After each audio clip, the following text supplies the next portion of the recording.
out from closed session.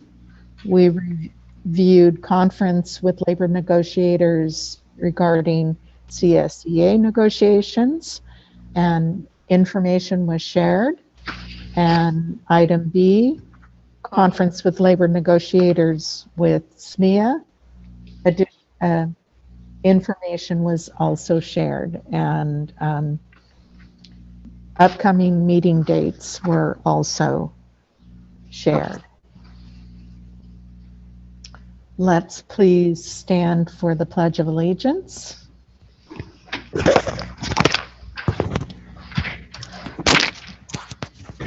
And Mr. Laura, would you do the honors, please? Right hand over your heart. Ready? Begin. I pledge allegiance to the flag of the United States of America and to the republic for which it stands, one nation, under God, indivisible, with liberty and justice for all. You want to do a roll call? Okay. And we do need to do an additional roll call, please. Mr. Hollinshead? Aye. Mr. Valencia? Aye. Mrs. Torres? Here. Mr. Laura? Here. Mrs. Correa? Here. I can't hear you, Kristen. Are you still plugged in? I am. Oh, okay. On your volume down on top of your computer. Uh, I heard it on the, right here? Far right hand side. Oh, here. Can you hear now? Okay, I was hearing everything just fine in closed session, so, How about now? okay. All right. So our calendar of upcoming meetings and events on, If I could interject, I would, as part of the calendar, I would like to recommend that we convene a special meeting on the 24th of February for the purposes of the COVID. Luke, you're muted. You're muted. Information tonight. Sorry, I was muted. We can all hear each other. We're sitting up here. What I'd like to recommend is that we append the calendar to include a special meeting for February 24th for the purposes of the COVID reopening plan, and also for a closed session for personnel action. And would recommend that we convene closed session at 5:30 and an open session at 6. So if we have consensus of the board. thumbs up. Just, Okay, everybody? Okay. Then I will include. Thank you for that. I will include that in the calendar. Thank you. So moving on, February 12th, which is Friday, is Lincoln's holiday. School and district offices will be closed. Monday, February 15th, is the official President's Day holiday, and also schools and offices will be closed. The addition of a special meeting on Wednesday, February 24th has been added to the calendar this evening, with closed session beginning at 5:30, open session at 6 p.m. to review considerations for school reopening and to deal with some personnel matters. And following that, March 10th is our regularly scheduled board meeting. Public comment. The public comments are intended for members of the public to address the Board of Education on items involving the school district. Such testimony shall be limited to 3 minutes each, 450 words per person subject, and 15 minutes for each topic. If an answer to a special question is requested, the board president will, if appropriate, direct administration to respond in writing. Comments on agenda items? No comments on agenda items. Comments on non-agenda items? Yes. Yes. Okay. Please share. This first public comment is submitted by Jose Segura. It reads, "Good evening, board members. As most of you know, SMEA has been putting out regular communications for members over the past several years. Regularly connecting with members poses challenges given our membership size and the number of work sites across the district. We try very hard to keep all our members informed and up to date, and the fireside chat with the president is one way we can do that. These regular communications are a mix of text information, video presentations, and links to important documents. I would really appreciate an opportunity to interview each of you for a future fireside chat. It would be great for our members and the community in general to get to know a little bit about each of you. It doesn't matter if you've been on the board for years or if you've just joined. I think viewers would really appreciate the opportunity to hear directly from you. I am proposing conducting short Zoom interviews with each of you. The interview will be recorded and will be just a few minutes long. We will focus on who you are, what your connection is to the SMBSD, what got you interested in running for and serving on a school board, and a brief discussion about the type of impact you believe you can have on education in the Santa Maria Valley. You will each have access and input to the final cut of the interview before anything is shared out. The final interview will be included in upcoming fireside chats, which are posted on our public channel on YouTube.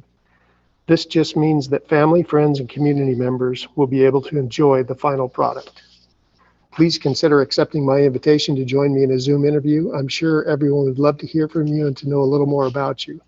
I will be contacting each of you by phone to set up a date and time that works best for you. I am very hopeful that each of you will accept this invitation. If you're interested in taking a look at Fireside Chat with the President Communications and videos from this school year, click on the link below. It will take you to a full list with hyperlinks to each. Obviously, I have the paper, so what I'll do is I'll take the address that Jose put in, and I'll put it into this Friday's Friday update that goes to the board. And Jose continues, good evening. My name is Jose Segura, and I'm currently the president of the Santa Maria Elementary Education Association. As you know, SMEA and the district have been negotiating a successor contract since early November 2019. Our previous contract expired June 30th, 2020. Over the past 16 months, there has been agreement on several articles, which is awesome. There has also been slow progress on other articles, which dig deep into our workday and personal life, as well as our ability to maintain reasonable representation.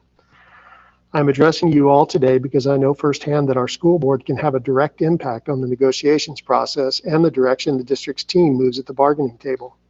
This was evident in the board's decision to direct their team not to negotiate additional leave for the chapter president, which has zero negative financial impact on the district, does not negatively impact student learning, and provides consistency for students. The association was proposing a continuation of full-time release for the chapter president. The district's team returned to the table after consulting with the school board and refused to negotiate that additional release time. The district team cited direction from the school board, this school board, as the reason for their refusal to bargain additional release. If this board can have a direct impact on the negotiation of the association president's release time, it can also have a direct impact on the negotiating of the final few articles. The demand on educators is ever increasing, both during the pandemic and before. These demands on our professional and personal time are coming from both outside and within our district.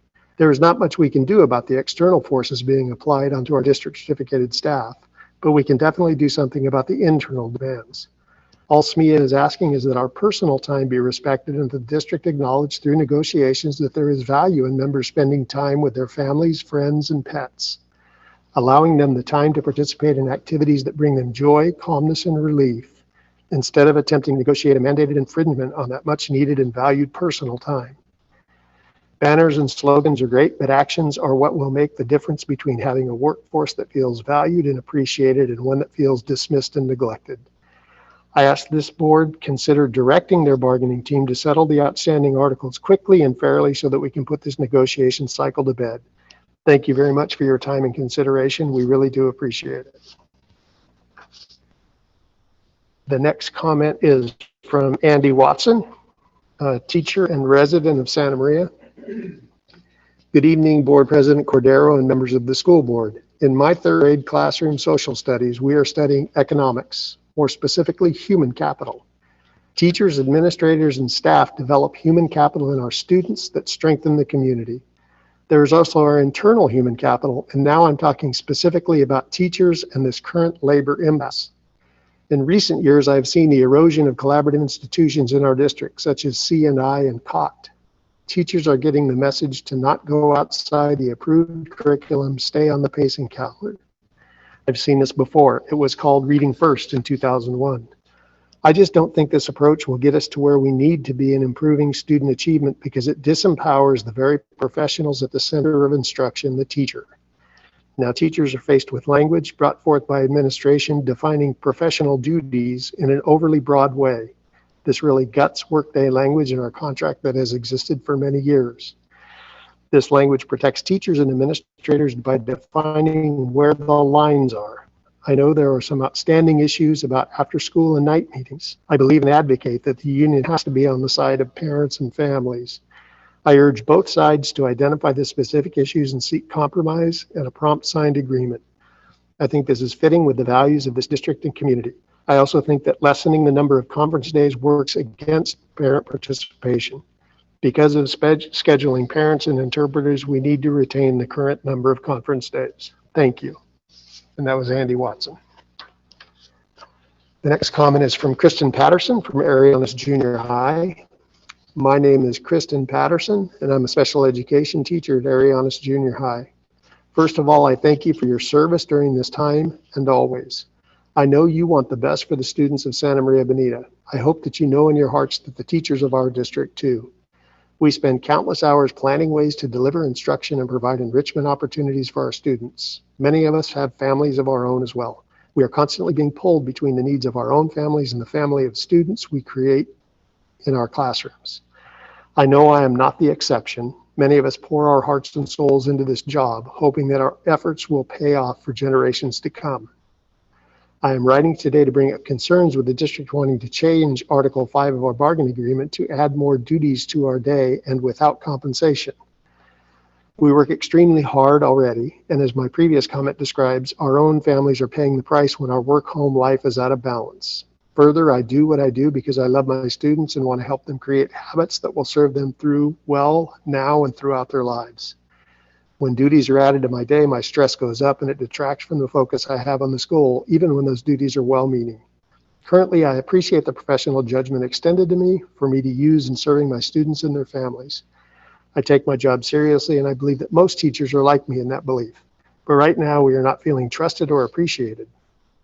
Additionally, as a special education teacher, I routinely hold IEP meetings, some of which are scheduled outside the workday due to students' family availability.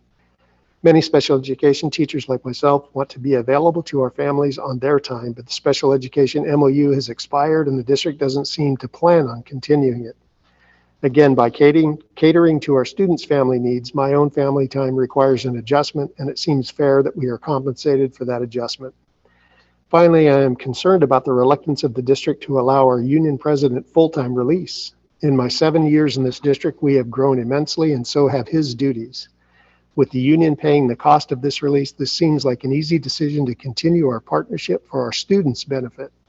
We are all here with the common goal of creating a better future for Santa Maria. Thank you for your time. Kristen Patterson. The next comment is submitted by Brian Gong. Hello, I would like to request the following comment be read aloud at the next regularly scheduled board meeting. Well, I guess I didn't need to read that part. Good evening, board members. My name is Brian Gong, and I'm a kindergarten teacher at Bonita Elementary School. I am a site representative for the Santa Maria Elementary Education Association, a negotiations team member, and I am the elected minority at-large representative for the California Teachers Association Channel Islands Service Center Council. I am commenting today on the board's decision to not support the SMEA president up to full-time release in Article 3 of the SMEA contract, as well as the decision to increase further duties on SMEA members in Article 5. Since I have been teaching in the Santa Maria Bonita School District, the SMEA president has utilized full-time release when membership was less than 700 members. Now that SMEA membership is over 900 members, it is concerning that the school board would not see the benefit of a full-time release president, not just for association business, but for meeting and working with district administration regarding district business. For the past 3 years, with no additional cost to the district, the president has utilized full-time release. It was shared with the association that the board rejected up to full-time release for the SMEA president. And when the association asked the district for a student-centered response for this rejection, no response was given. Part-time release would mean splitting another teacher and the association president for an entire class of students for the school year. In regard to Article 5 and the additional duties the district would like to add to the contract, I am dismayed that the district and the school board feel teachers require more work commitments, responsibilities, and obligations in and out the workday. Does the school board really feel that during a global pandemic, when teachers in our district are working longer and harder, sacrificing time with their own families to meet the academic, social, and emotional needs of their students, that now is the time to add more duties on teachers? I ask that you please reconsider your decision regarding Article 3 and Article 5, and I thank you for your time. And that's Brian Gollum from Bonita Elementary. And then there's one more from Jose Rodriguez from El Camino Junior High School. Good evening. My name is Jose Rodriguez, and I am an 8th grade U.S. history teacher at El Camino Junior High. I've been in this district for 16 years. During that time, I've had an opportunity to get to know each of you, especially during the Will Smith era, when SMEA and the district worked together so closely. It is my hope that we can return to that relationship someday, because it seems that in recent years, SMEA and our teachers have not been given the respect due to us. Let me be honest. I am contributing to public comments today to express my concerns shared by my colleagues regarding the district's efforts to insert into the contract numerous so-called professional duties and requirements to work additional hours before and after school. It's incredible to me, after almost a year of distance learning in the midst of a global pandemic that has claimed the lives of 450,000 people and disrupted the lives of millions of American families, that our district doesn't seem to respect the professionalism of our teachers. It seems to me that I read somewhere that heroes work here, but teachers don't have the feeling that they are heroes. Instead, we're looking at a situation in which more duties and more hours are proposed for our workday, while at the same time we're being told that the district is proposing absolutely nothing in terms of salary in return. Why isn't this school board at all concerned about the work-life balance of the teachers who work in this district, teachers who have provided high-quality instruction in this district since 1949? Because if you talk to any teacher for even 30 seconds, you'll know that we are stressed and working harder in many cases than ever before. In addition to all of this, we're turning back the clock on education with pacing guides, teaching to the textbook, administering weeks worth of testing, and a presumption that teachers have low expectations for students and that they, to use a scientific term, suck. This district can and should do much better than this. Finally, I am formally asking the school board to provide me with a written response as to why I have decided that teachers should not have access to a full-time release president. In my view, this refusal to allow teachers a full-time release president is in effect an interference in the ability of the association to serve its members and protect their rights. I'm not sure why the school board has arrogated unto itself the right to determine how much access we have to representation. So as a voter and teacher, I need an explanation. Thank you, Jose Rodriguez. And that concludes public comments.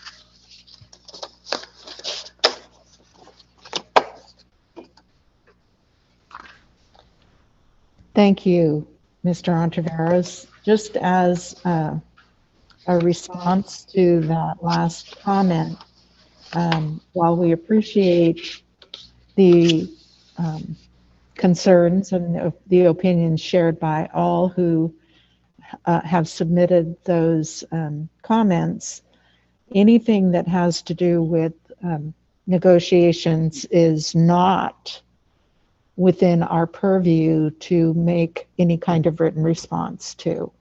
That would, I'm sure, break some kind of a law. It is something that we can certainly have discussion in closed session and give direction to our negotiating team, but a written response is completely inappropriate. So while I know it says in the public comment, that you can request an answer, because it has to do with negotiations, that simply cannot happen. All right, moving on. Approval of the agenda as presented. I would entertain a motion.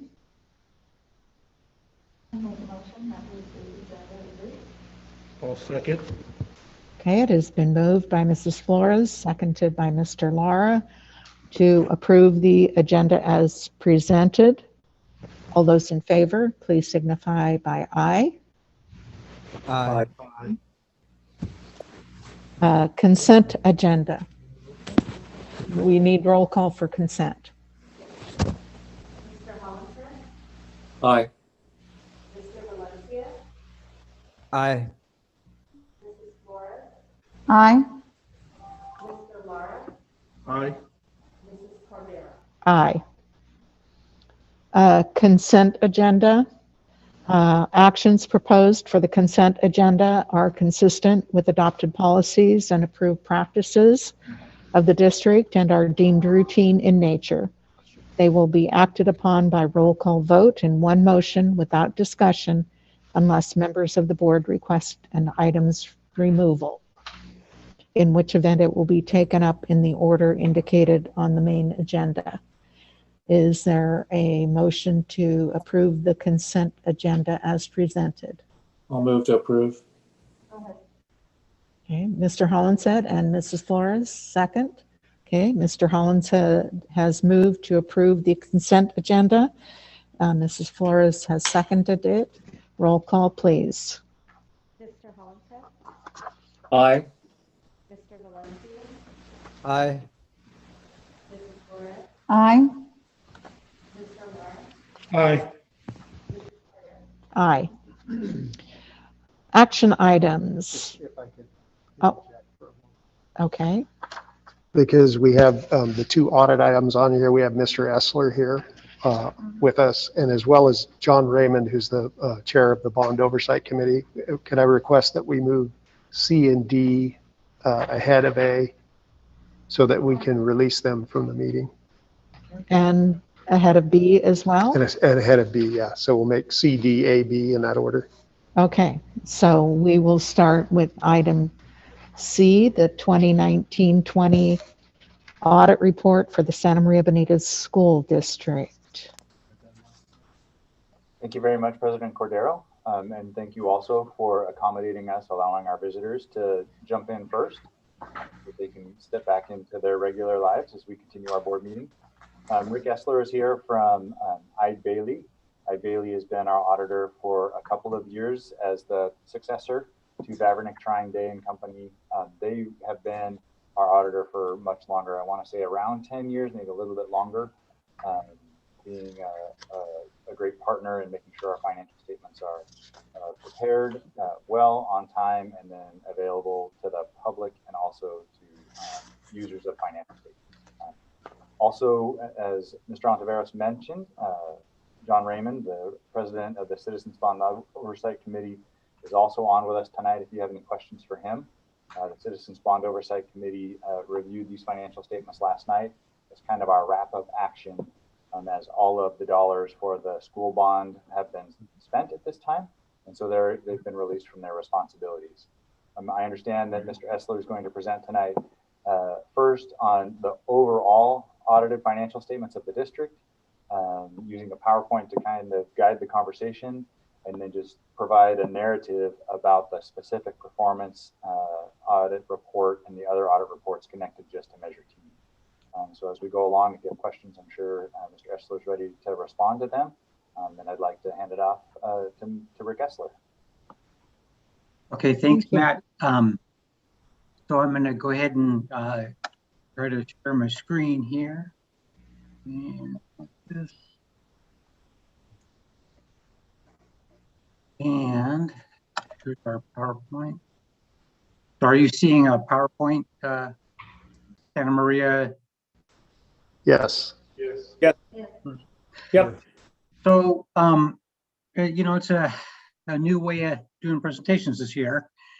And Bill, the engagement partner, or actually the managing partner, put together a little PowerPoint template for us to tailor to districts. And just to kind of make it easier on all of us to just kind of follow a tailored script. It's only about 7-8 slides.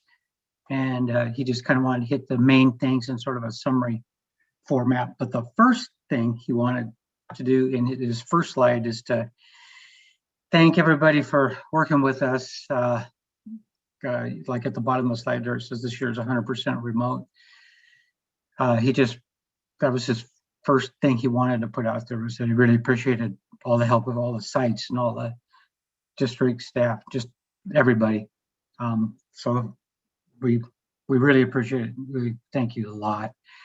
So he wanted to put that up first, the first slide. And then he gave a little bit of a backdrop of the audit process. But the main thing is that he wanted to say thank you. The next slide, the first sentence there says independent auditor's report was unmodified. That's great. It wasn't qualified or any kind of exception. No adjusting journal entries from the unaudited actuals or anything like that.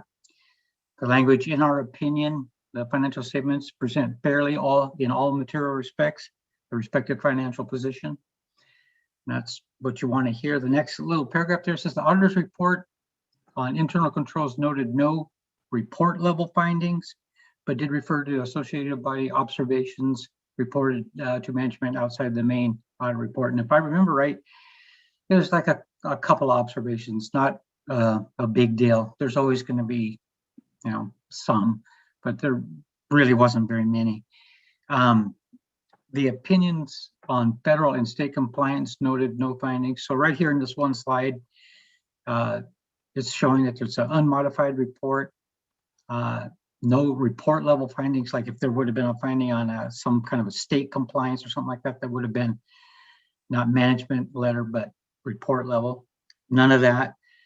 And the opinions on the federal and state compliance with no findings, so no state or no report level finding there, but also that means no risk of going from a low risk auditee to a high risk auditee in federal. So it's a real good, it's a good slide.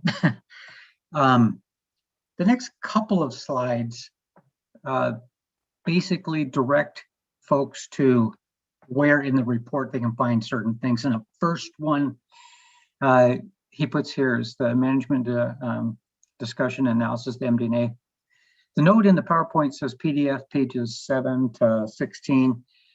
But if you're looking at a hard copy of the report, the page numbers on the report typically run about 3 numbers lower. So in the report itself is more like 4 to 13. And that basically kind of is consistent throughout the report. Anyway, the MD&A is a real good place to go to get a lot of information in summary format and comparative, because it does compare audit year and prior year. The next, like I say, the next couple of slides, tell you where the statement of net position, which is, might as well say balance sheet, and statement of revenues, kind of income statement, just tells you where these are in the report if you want to target what, something you want to look at specifically. So it's kind of a summary of net position and unrestricted, all of that on the net position.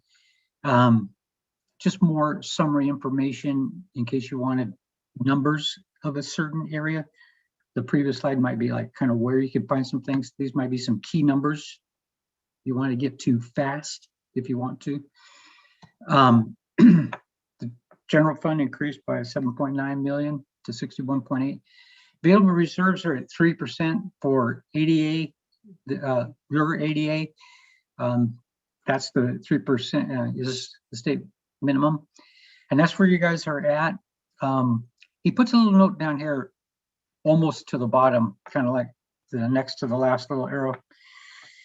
He says, we do not want our clients anywhere near this minimum unless there's fund balance assignments and or designations have been reflected, which is the case in your district. So it's not a going concern issue for us if it's right at the minimum, because there's other assignments. It's not like it's just, that's all there is. So that's this little notation when it's at 3%. And the comment there is that ADA remains relatively steady over the last few years. So that's a good sign too, and another thing that makes us not be concerned about a going concern issue. And that's pretty much it on the PowerPoint presentation on the annual audit report. It's brief, but it's packed. It's got the main items in there, all in just a few slides. So at this point, I guess I'd like to ask if anybody has any questions or concerns or about this PowerPoint of the annual financial audit for the school district. It's an unmodified report. It's a great report. No adjusting entries, no. I'm getting some kind of feedback or kind of. Board members, any comments or questions? When I read it, I understood it. Good. Great job on all parts. Yeah, it's a good report. I'm getting some kind of background noise, and I don't know where it's coming from. But anyway, so any other? I don't have any questions. Looks good. Thank you for your work. So for the bond audit, there is not a PowerPoint presentation. It's pretty straightforward, straight from the report. And there's kind of like two audits. There's the financial audit and the performance audit. Basically, the financial audit kind of reiterates what Matthew had said, that the funds were spent and they are at an ending fund balance in Fund 21 of 0. They're spent. The funds were spent there and no findings in financial audit section. Then going on to the performance, where we kind of look at compliance, the expenditures were compliant with the bond language. And it's just a couple of parts here. Purpose, and this is just basically taken from the specific bond language here. So we're watching expenditures that we've tested to see that they're compliant with that. And our sample was 11.9 million, 44% of the total of the 26 million in expenditures. So no findings. And Fund 21 has a 0 fund balance. So all of the funds have been used according to that. So, I drove by the school today and it looks absolutely gorgeous. It just needs a few students out there on the field. Yeah. Oh, yes. We have to do an opening ceremony. Yeah. Yeah.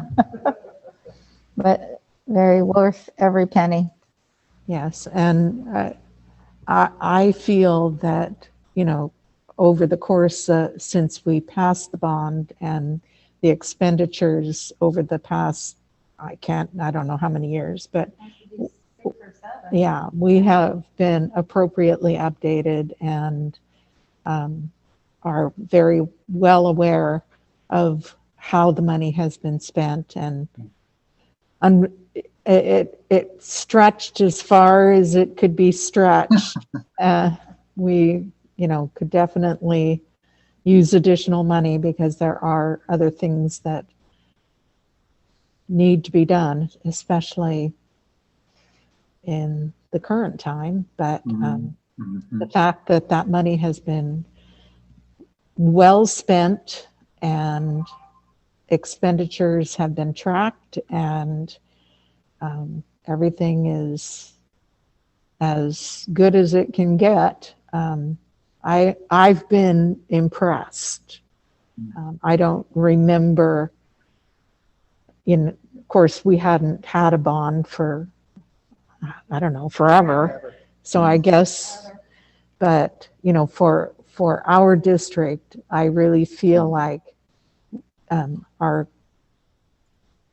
folks did a good job of prioritizing and spending that money to really get bang for our buck, so to speak. So Yeah. great job, and we appreciate the efforts of everyone involved in accomplishing that. So thank you.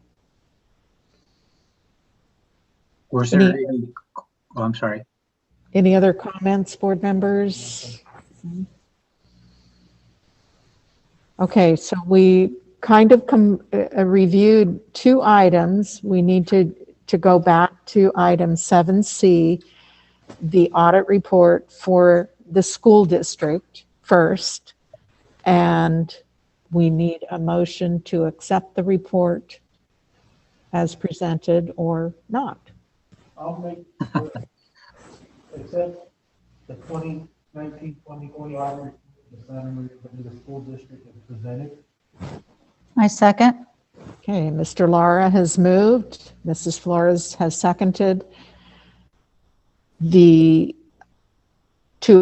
accept the 2019-20 audit report for the Santa Maria Bonita School District.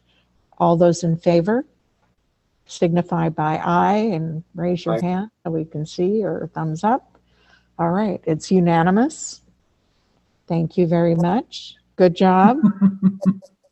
And now on to item 7D, Proposition 39 General Obligation Bond.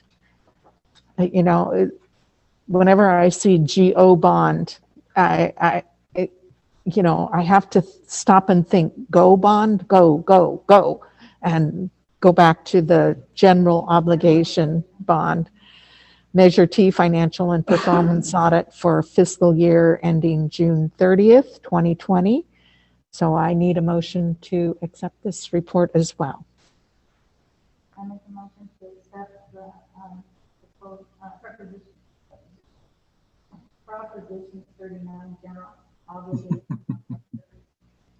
T financial and performance audit for the fiscal year ending June 30th, 2020. And a Second. I'll second. Okay, it has been moved by Mrs. Flores, seconded by Mr. Hollinshead, to accept the Proposition 39 General Obligation Bond Measure T Financial and Performance Audit for fiscal year ended June 30th, 2020. All those in favor signify by aye. Aye. Aye. Okay, we got everybody. That is unanimous. Thank you very much. If Mr. Raymond is on the phone, he usually has a word or two. Yeah, I'm right here. I appreciate it, Mrs. Cordero. I just wanted to say thank you for about the 5.5, 6 years that I got to work on this bond. And it was a great pleasure working with Mr. Beecher and my fellow board members, along with Kristen and Jessica, the secretaries, helping us keep it on track. And it was a lot of fun. If you want to do another one of these down the road, let me know and we'll organize and get it passed. Okay, well, with that, we do thank you for your diligence and dedication in supporting this bond measure. And I don't know if you get back to Santa Maria very much, but you do definitely need to go by and see our beautiful new school. Oh, I get people who drive by and send me pictures all the time. Oh, good. I still have a great network of contacts out there. But anyway, you guys be good and have a good one. And I'm going to go to bed now. It's 2-hour time. Oh, Thanks, John. Take care. Good all night, right, guys. thank you. Thank you Bye. for your efforts. And thank you, Rick. Yes, Thank you very much. And thanks for hanging in there with us. Oh, thanks for moving us up. Appreciate it. All right, no problem. All right, thank you very much, Mr. Beecher, for facilitating all of that. We will move back to item 7A, which is a resolution 20-11 to approve the absence of a board member from a meeting of the Board of Education. Mr. Ontiveros. That's exactly what it is. It's the resolution to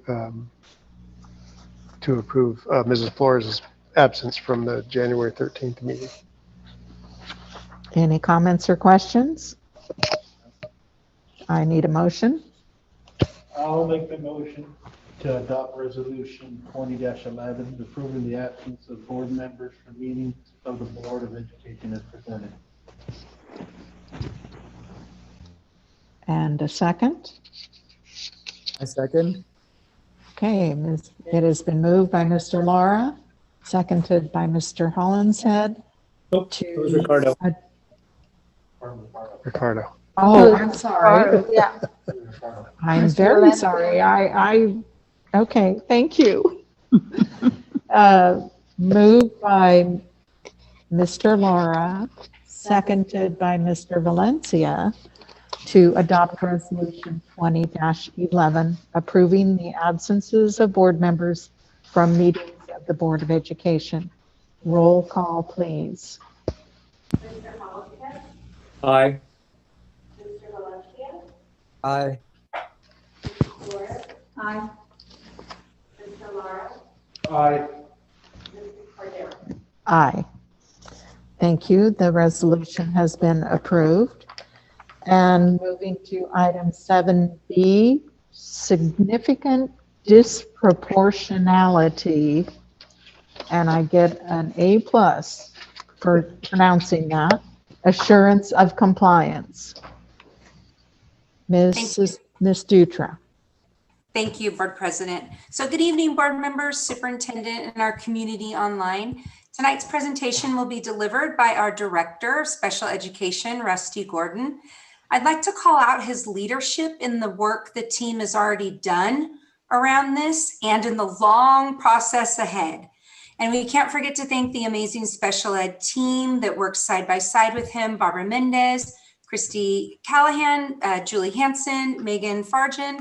And we greatly appreciate the thoughtfulness and passion this team has for our special education youth. So I just wanted to really give a heartfelt thank you from our system. With that, I will hand it over to Rusty. All right, thank you, Ms. Dutra. Good evening, board members, President Cordero, Superintendent Ontiveros, family and friends that are out in the audience, and the cabinet that's here. I appreciate the opportunity to talk to you guys tonight about our first look at significant disproportionality. We're going to help you out with that word, and we're going to call it SIG-DIS very often. So you're going to hear me say SIG-DIS a little bit when you attend meetings throughout the state, and in some of our meetings, you'll hear that too. So this is significant disproportionality, and it's shortened in our parlance into SIG-DIS. As we progress through this journey, there will be many opportunities to dive deep into this. It is anticipated that when we do this work, it will be directly linked to our visions for student success. Every student learns at grade level and beyond through effective Tier 1 practices. This work will also align with our culture of high expectations, and it will tie directly into our diversity, equity, and inclusion practices. And our culture responds to multi-tier systems of support. This is a system-wide journey. It's not just a special education journey. So I just want to make sure we do that. So we asked, what is disproportionality? The next slide, is it, you guys see in the next slide? We lost you. We lost the screen share. No, we The lost- slide ran away. Oh, You were sharing your screen and then now it's back. Now it's Perfect. there. So what is the disproportionality? It is an overrepresentation of students in special education in identification, location, that is where they're served, and or discipline by race or ethnicity.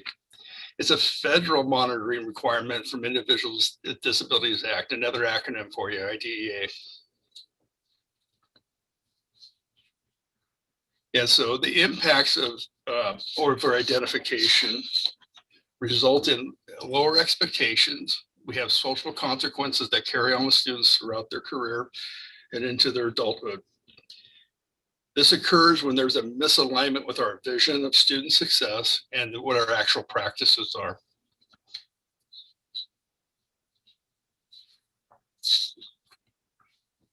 So we kind of have to take a look at what causes significant disproportionality. And now there's your SIG-DIS for you. There's the easy part for you. The reasons are systemic. We have to go back and look and see where our practices and alignments don't align.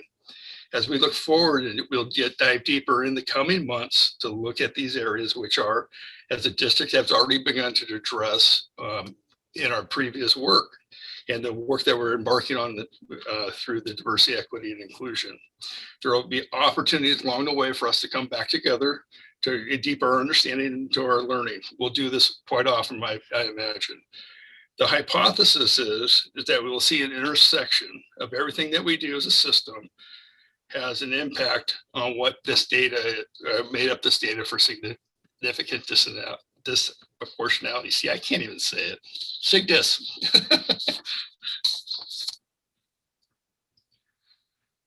So the disproportionality monitoring is a system of continuous monitoring and revision of our effectiveness and our compliance of special education students.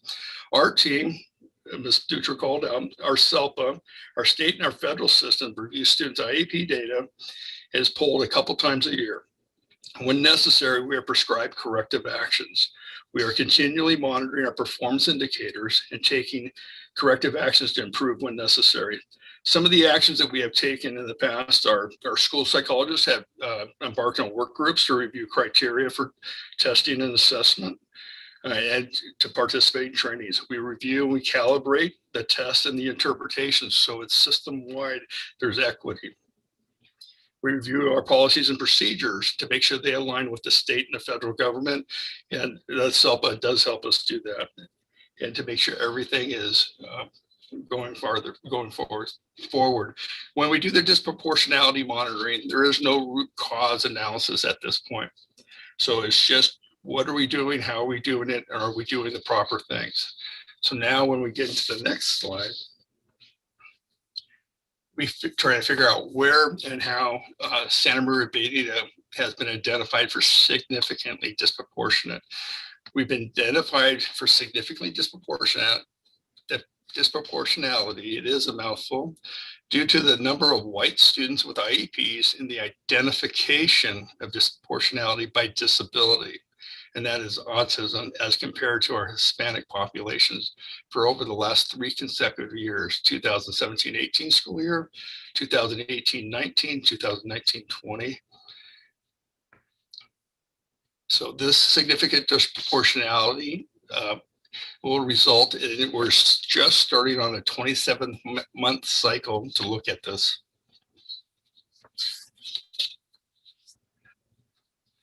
Here's a look at our data over the last 3 years.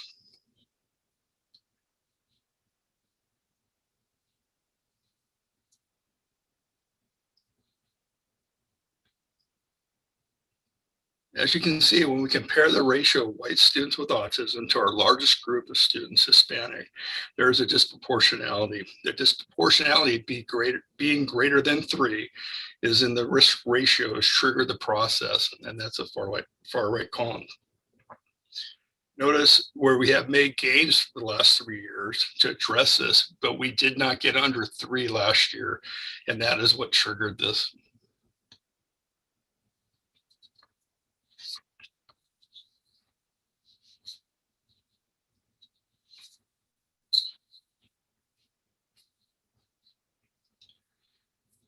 With significant disproportionalities, funding implications are realized.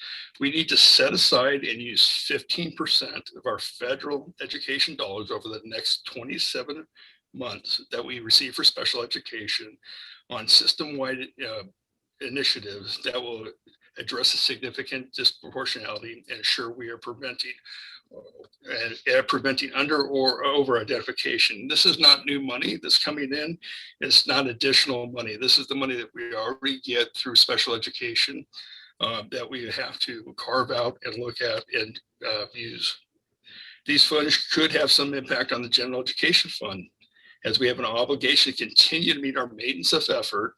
And for us at Santa Maria Bonita, it's approximately $528,000 that will be set aside for this work.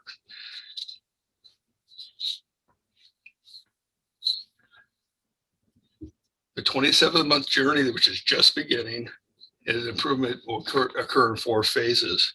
We are currently in phase 1. The recognition of the assurance document tonight is the first step of that phase.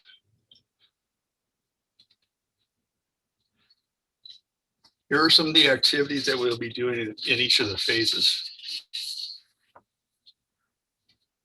I want to call in phase one of the phases that we have to do is we have to choose a state-approved facilitator, and that facilitator is a consultant who is trained in the area of our disproportionality, help guide us through, to focus us, and to direct our understanding and discovery.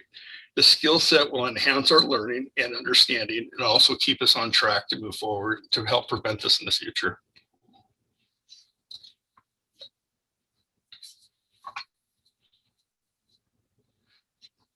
Phases 3 and 4 continue. Will continue. It's the cycle of discovery, the cycle of reviewing.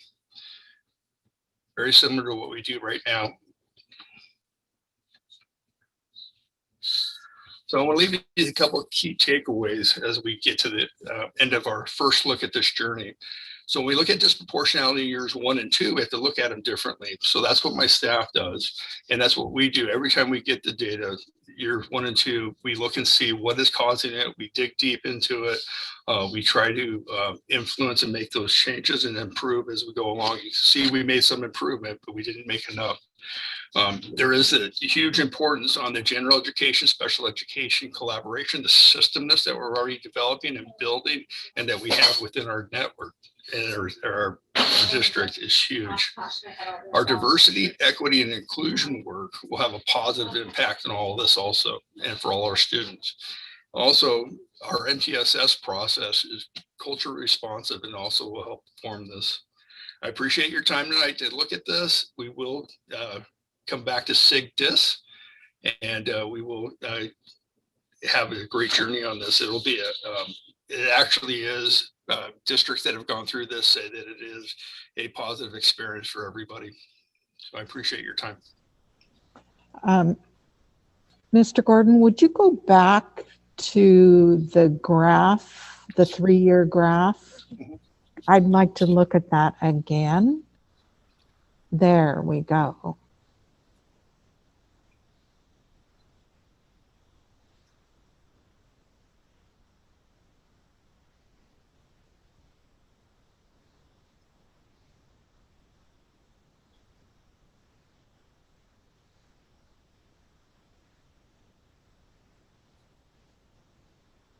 So at this point is there any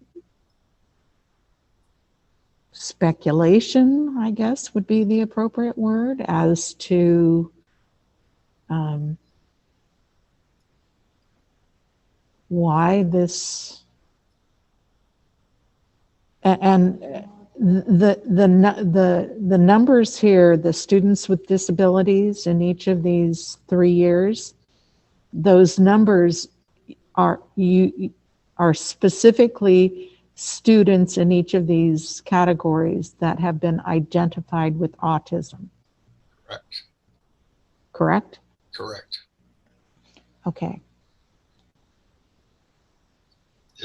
So what these numbers tell us, what they do is they actually take those numbers in our largest group being Hispanic. They divide the total number of disabilities into the students with autism to get to that ratio. Mm-hmm. And the maximum ratio that the state and federal allows you to have is a disparity of 3. And so when we look at the number of students with autism that are Hispanic, we come up to 0.39%. And when we do it, or 0.39, but when we look at, I'm looking at 1920, when we look at the white students for 1920, we're at 3.15. And so it's over 3. And so then that's what causes that just slightly over. They go from there. Do we have an idea why? We're working with the high school district who was put in significant disproportionality last year and going through their processes with them. And in so the we're same working closely area? with them. We're looking closely with them because what we do affects them directly. And so that has an impact. So we're going through their processes. I actually meet with them tomorrow to go through what their first report looked like that they submitted to the state. And it's in the same area, autism. Correct. Okay. Yeah. Very interesting. And Yeah, we want to make sure. I think kind we- of got the idea of, what this was, but this is, These are real numbers. I'm shocked at the area, the autism area. I really am. Thank you. Very interesting. I will look forward to the updates. It's the areas of speculation are numerous, so just kind of sitting down, letting the data take us through it, and then meeting with stakeholders is the best way to go about it. We just kind of go through where the journey takes us. All right. Any other questions or comments? Hearing none, I would accept a motion.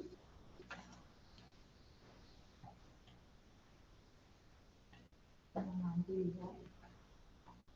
make a motion that Board of Education approve the 2021 significant disproportionality assurance of compliance as presented. I'll second. It has been moved by Mrs. Flores, seconded by Mr. Laura, to approve the 2021 significant disproportionality assurance of compliance as presented. All those in favor signify by aye or thumbs up or hands raised. Aye. Okay. Approved unanimously, and thank you. This is a new area. And as you indicated, it's going to, it feeds directly into, other areas of equity and that kind of thing as well. So thank you very much, Mr. Gordon. Ms. Dutra, thank you. Very interesting.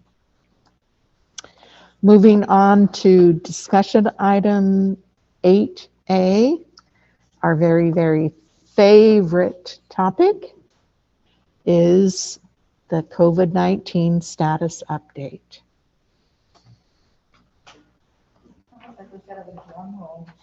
I know, we need to, beat sticks together or something. It is, it's interesting that, the month goes so quickly.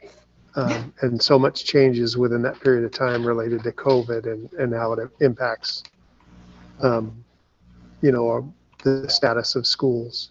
And so tonight is really an update. We're seeing some significant change over the last 4 weeks. And so I appreciate the board authorizing that special meeting in 2 weeks, because there's some movement occurring, and there's some positive movement occurring in Santa Barbara County. And so I wanted to share all that tonight. And this is really a fire hose.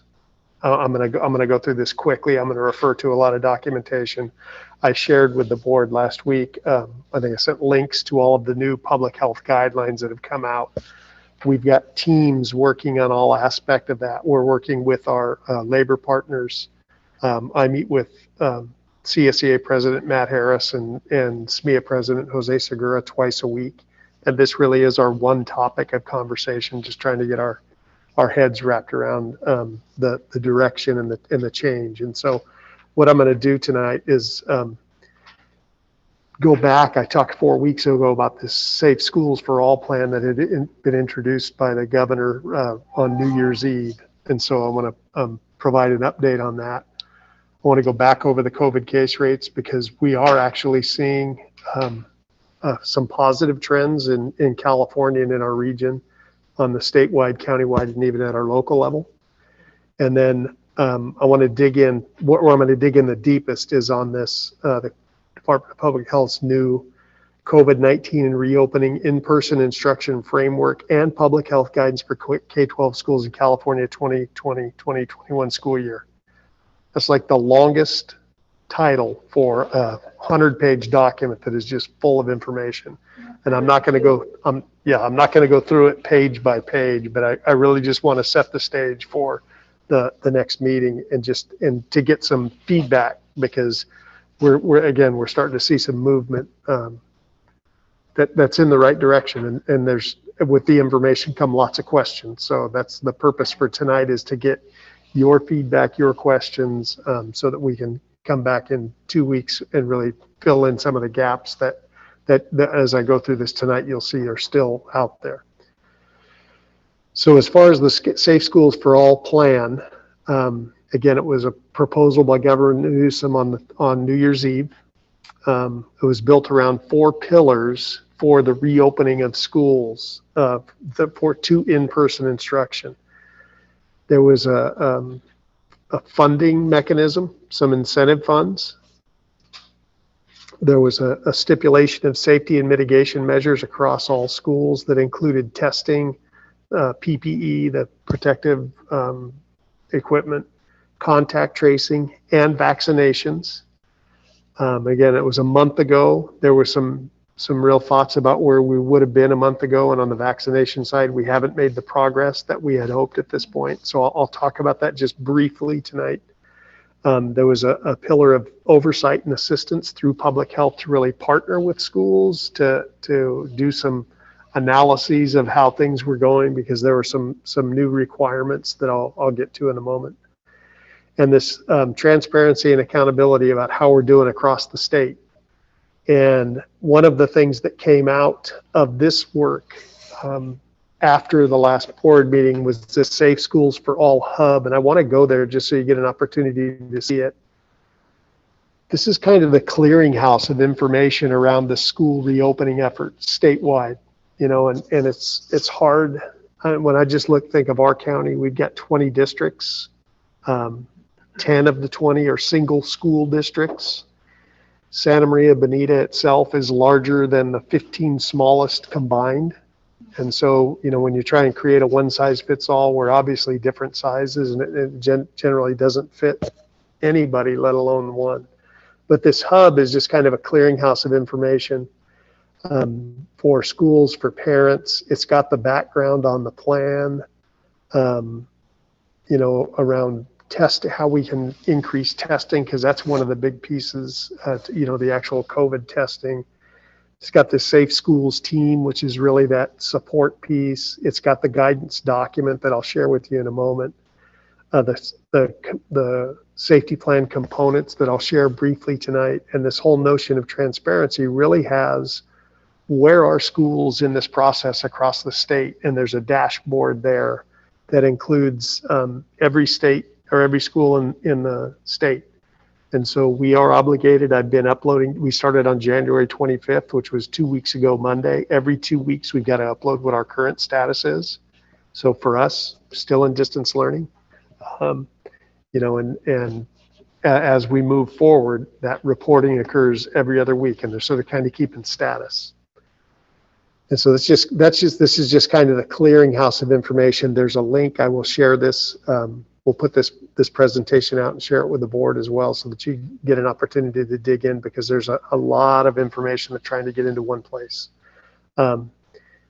Aside from this, you know, our team, and I'll call out Melissa specifically, she spends her non-waking hours when she's not here really looking at the plans that other districts have put in place, particularly districts that are our size and our composition, to really determine how can we, because the larger districts like us, we're having a hard time making all these elements work. And I'll get to that a little more in detail. So we're trying to figure out what are those larger districts doing that's having, you know, that they're able to get some forward lean into this. For the small schools, it's fairly easy. You know, when you got a school with 100 kids, it's easy to distance kids out. You know, it's not difficult to segment, but when you've got schools whose enrollment is as large as ours, it's a little more challenging. And so that I just share that as just a resource, because this is an example of how we're making progress. It wasn't just the plan. It's here's some information you can use. You know, when you think back when we did the school reopening plans that we had to submit last summer, I mean, there was really nowhere to turn for resources. There was that big state document that had just some recommendations that weren't really built in practice. This is more built in practice. So this is a good step in the right direction. about the Safe School for Plan, the way the governor proposed it. It was a proposal to the legislature. It has not been approved. Here we are 6 weeks later. There is some new legislation that has been reworked. All of you get the CSBA updates on a daily basis. There's been recommendations by CSBA, by our labor partners last week, CSEA and SEIU, the Service Workers Union, and CTA combined on some recommendations to the governor.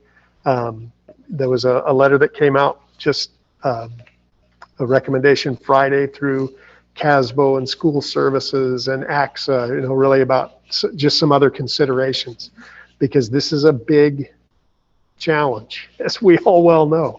We all watch the news every day, right? It's all over the world. People are struggling through this. It's interesting. Last week, Escondido Union High School District in San Diego County reopened. They had the first week, they had a quarantined 188 staff members and students. It's a big number, right? And so we really are trying to learn from each other.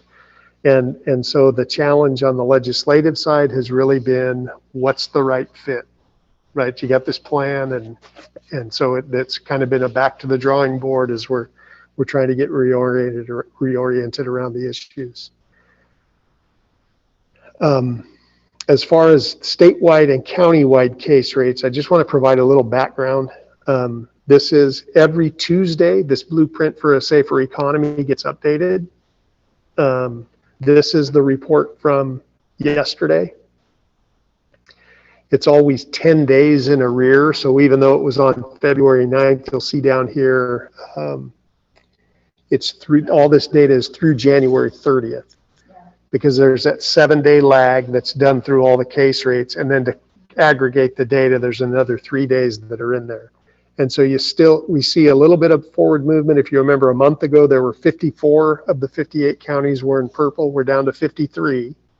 So one less county, but the overall case rate, we're at 33.1 new daily cases per 100,000 population statewide. 4 weeks ago, that was at 74. So that's good progress. When you look at Santa Barbara County, as of the 30th, we're at 40.1 new COVID cases per day. 40, and you remember that the threshold between the red and purple layers is 7. So we're still significantly beyond that red, that substantial level, still in the widespread. 36.4 adjusted case rate, and the way that's calculated is contingent on the amount of testing that occurs in a county, and they take all the counties that are over a population of 100,000, I think it's 106,000, and depending on how many tests are administered countywide, you get more or less a handicap. And because Santa Barbara County has been testing beyond the state average, our actual case rate gets discounted a little bit. So this adjusted case rate is the rate that's used to determine the tier structure. So we're at 36.4 adjusted case rate up through that time period, up the 23rd of January to the 30th of January. And the next report will come out next Tuesday. And then when we meet again in 2 weeks, we'll have 2 more weeks of data, which will be important.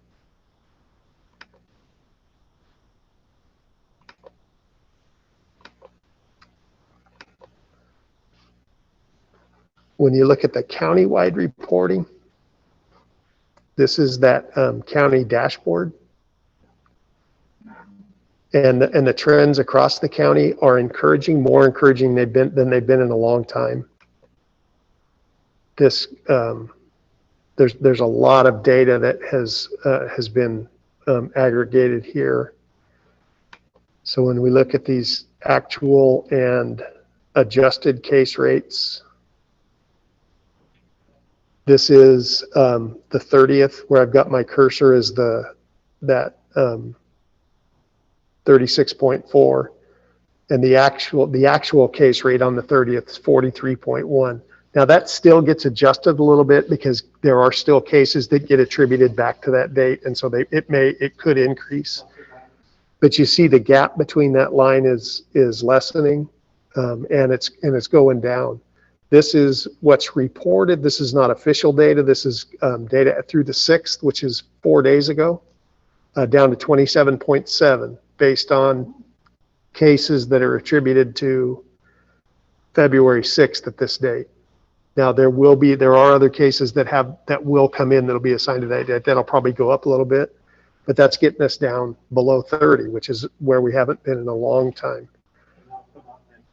That'll come out next Tuesday. Yeah, this black dot will move to February 6th, and so we'll see what that difference is, because that's the next benchmark. That'll be interesting. Yeah.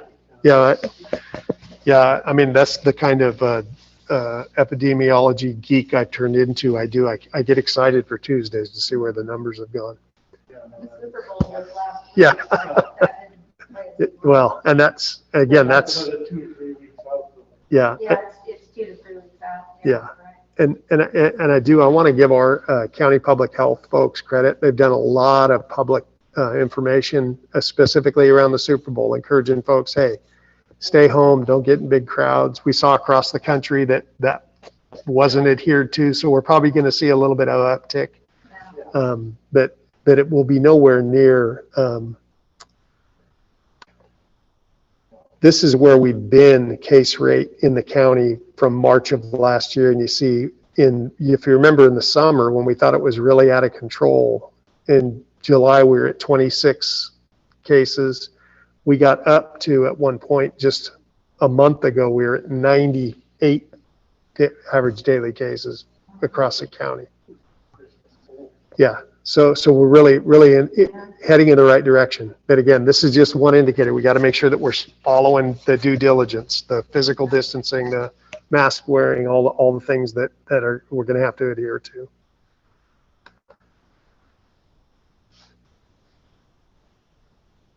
And so when we look at countywide and local case rates, I put this document up because this goes back to those reporting dates all the way back to early December. So this is that weekly report. So as of December 5th, the county adjusted rate was 19.2.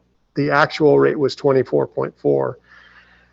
In those, they break down the county by 10 different census tracts, and Santa Maria is its own census tract. And so the city of Santa Maria was at 40.5 at that point. And as we went through Christmas, you see the 26, that county rate had doubled, and the city of Santa Maria was at 72, up to 139.5 that first week of the new year. But lost it there. But we're actually seeing it come down. This is as of that reporting date that I just shared. The 41.6 was the actual county rate, and it's actually a little different on that graph. I did this earlier today, so there's already been some data shifting in that graph. And you'll see at the city of Santa Maria, we're at 56.3.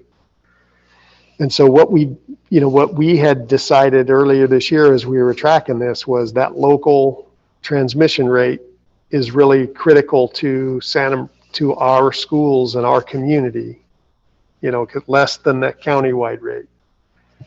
We're still at either level, we're still way beyond the 7.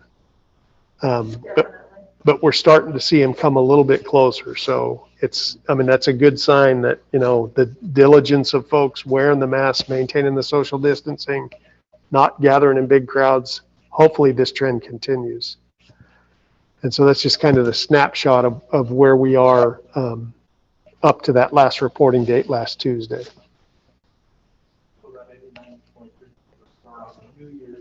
Yep.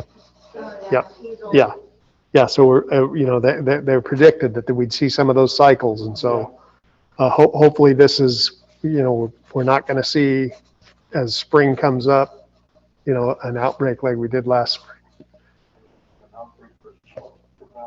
No Valentine's. This may be a Lonely Hearts weekend. And so now to go to this public health, this new reopening, again, the title of this is the COVID-19 and Reopening in Person Instruction Framework and Public Health Guidance for K-12 Schools. And I'm just going to briefly bring this up. And again, I shared this with the board last week, and I'll post this document with this link. This is this framework. And I think it's about 50 some pages of documentation, less around the instructional piece, because most of that work we did in our reentry plan, we talked about instructional design. So this is really focused on what does it take to get reopened? And then the safety protocols are heavy through the back half of this. And so over the next few slides, I just want to give a brief overview. First, around the reopening part and what that entails, just to get to the point to be allowed to reestablish in person. And then what some of the public health guidance that continues after that fact.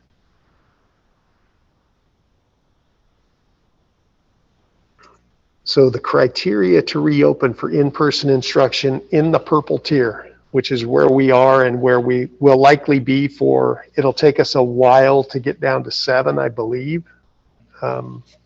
So this is the criteria to reopen while still in the purple tier. In the purple tier, schools, as this stands at this point in time, and again, the legislation is still in the works. This could change. And that's why I wanted to meet again in 2 weeks, because I'm thinking we'll see some type of legislation in between that may modify some of those things. But as it stands today, schools may not reopen for grades 7, 12. They may reopen to grades K-6 if the case rate gets below 25 new daily cases per 100,000, right? We're trending that way. When you see how quickly we went from 89 to 56, we could be there within a couple of weeks. What the guidance requires is that schools should continue to offer distance learning if requested, right? So we can't just say everybody back. This is going to be a big change for us, right? Even if we get to the point where we're able to bring just our K-6 students back is about 12,000 to 13,000 kids. If 25% made a choice to stay in distance learning, that's 3,000 kids. We'd have to figure out how we're going to facilitate that. So this is why I meet with Matt and Jose on a weekly basis to really think about what's that going to look like. We've learned a lot during distance learning, right, that we want to make sure that we capitalize. And so this is one of those requirements that I don't think is going to go away, because even as we get to decreasing transmission rates, and if we get to the point where we're going to vaccinate people, we're still going to be looking at this for a period of time where all that physical distancing and the masks and all the protocols are going to need to be in place. So for some folks, they will likely choose to retain that distance learning format. And to reopen, districts must submit a COVID safety plan, which contains 2 parts. One is this Cal-OSHA COVID-19 prevention program, the CPP, and OSHA is involved, and there was some legislation specific to employees to their employers, which is really kind of that Cal-OSHA interface that where we've been in, that went into effect January 1st. So we've been sending out notifications to school sites because we've had a couple of positive folks that are working on sites have been identified, and we've been required to notify the site. We've been notifying employees. We've been notifying our labor partners in compliance with the law. And OSHA really is the highest echelon of safety and security, and so they have designed this CPP, and I'll talk a little bit more about it in a minute. And then the other side is just the school guidance checklist that goes along with the plan that I just gave you a sneak preview, and I'll go over that in just a second. This is the CPP portion. And it's really, to think of it, it's really an enhancement of that attestation. You remember over the summer when we approved our school reopening plan, we had to meet all the county guidelines for how are we, like we're wearing masks right now. We've been doing the active screening at doorways and the directions within buildings and all those elements that we had to define in our plan. A lot of it is already stipulated in that plan. And so I want to call out Sean Chenoweth, who's our coordinator of risk management, has really been doing yeoman's work to make sure that we're meeting the OSHA standard, which is more discreet. and continuing those practices. Bijou Beltran and Matt Beecher have been working with both of our labor associations around this issue. We've had a team, a representative from SMEA and 2 members from CSEA that have been working with Sean and Bijou, really going through the specifics within that CPP. I'm not going to share it with you because it's a big meaty document. It's connected to this, but they've really been spending some time digging in so that we understand, so we're being very explicit about those protocols. And specifically, it's the identification and evaluation of employee exposure to any COVID-19 health hazards, right? Really maintaining that contact with public health around that. The implementation of effective policies and procedures to correct unsafe and unhealthy conditions. I really want to call out Matt Harris, because even when we first started bringing people back to work, we didn't have many certificated employees back over the summer. We had a lot of classified employees. And Matt came to me one day and he said, I've got people that are concerned that folks aren't following the rules. And I said, I'm glad they're saying something. And so that Matt and Jose and I have issued several communications from the 3 of us, just reinforcing, you're helping everybody if you point out if somebody's walking the wrong way up or down the stairs, right? So we really got to make sure that our due diligence is maintained, regarding all these issues. Got to provide and ensure that workers wear face coverings to prevent exposure. And there's been some new description of what an effective face covering that's just come out today that I didn't include in this. They're talking about the triple level face masks that, there's surgical masks are more effective than cloth. I mean, this is stuff that's coming out of CDC. There are some guidelines that CDC is supposed to issue by the end of the week around school reopening. I was watching the news all afternoon because I saw an interview with President Biden Monday night. He said that it could be released as early as Wednesday. I was hoping that we'd have it today, but it'll come out soon. And that's probably going to affect some of these as well. So we're learning more about the science, and that's where we got that group together to make sure that we're really articulating those issues clearly. It's really about training and instruction, right?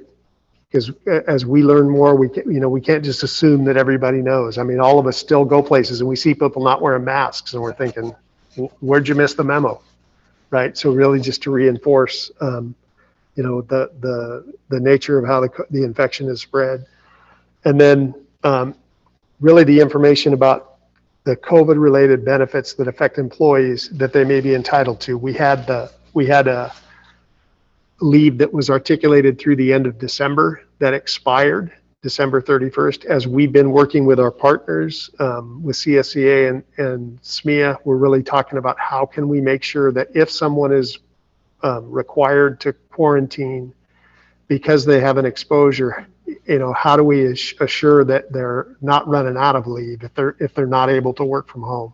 And those groups are working through that so that we're articulating that, getting that information out. And that's part of this PPP, that all those elements have to be included. So there's a lot of work that is going into that at this point in time.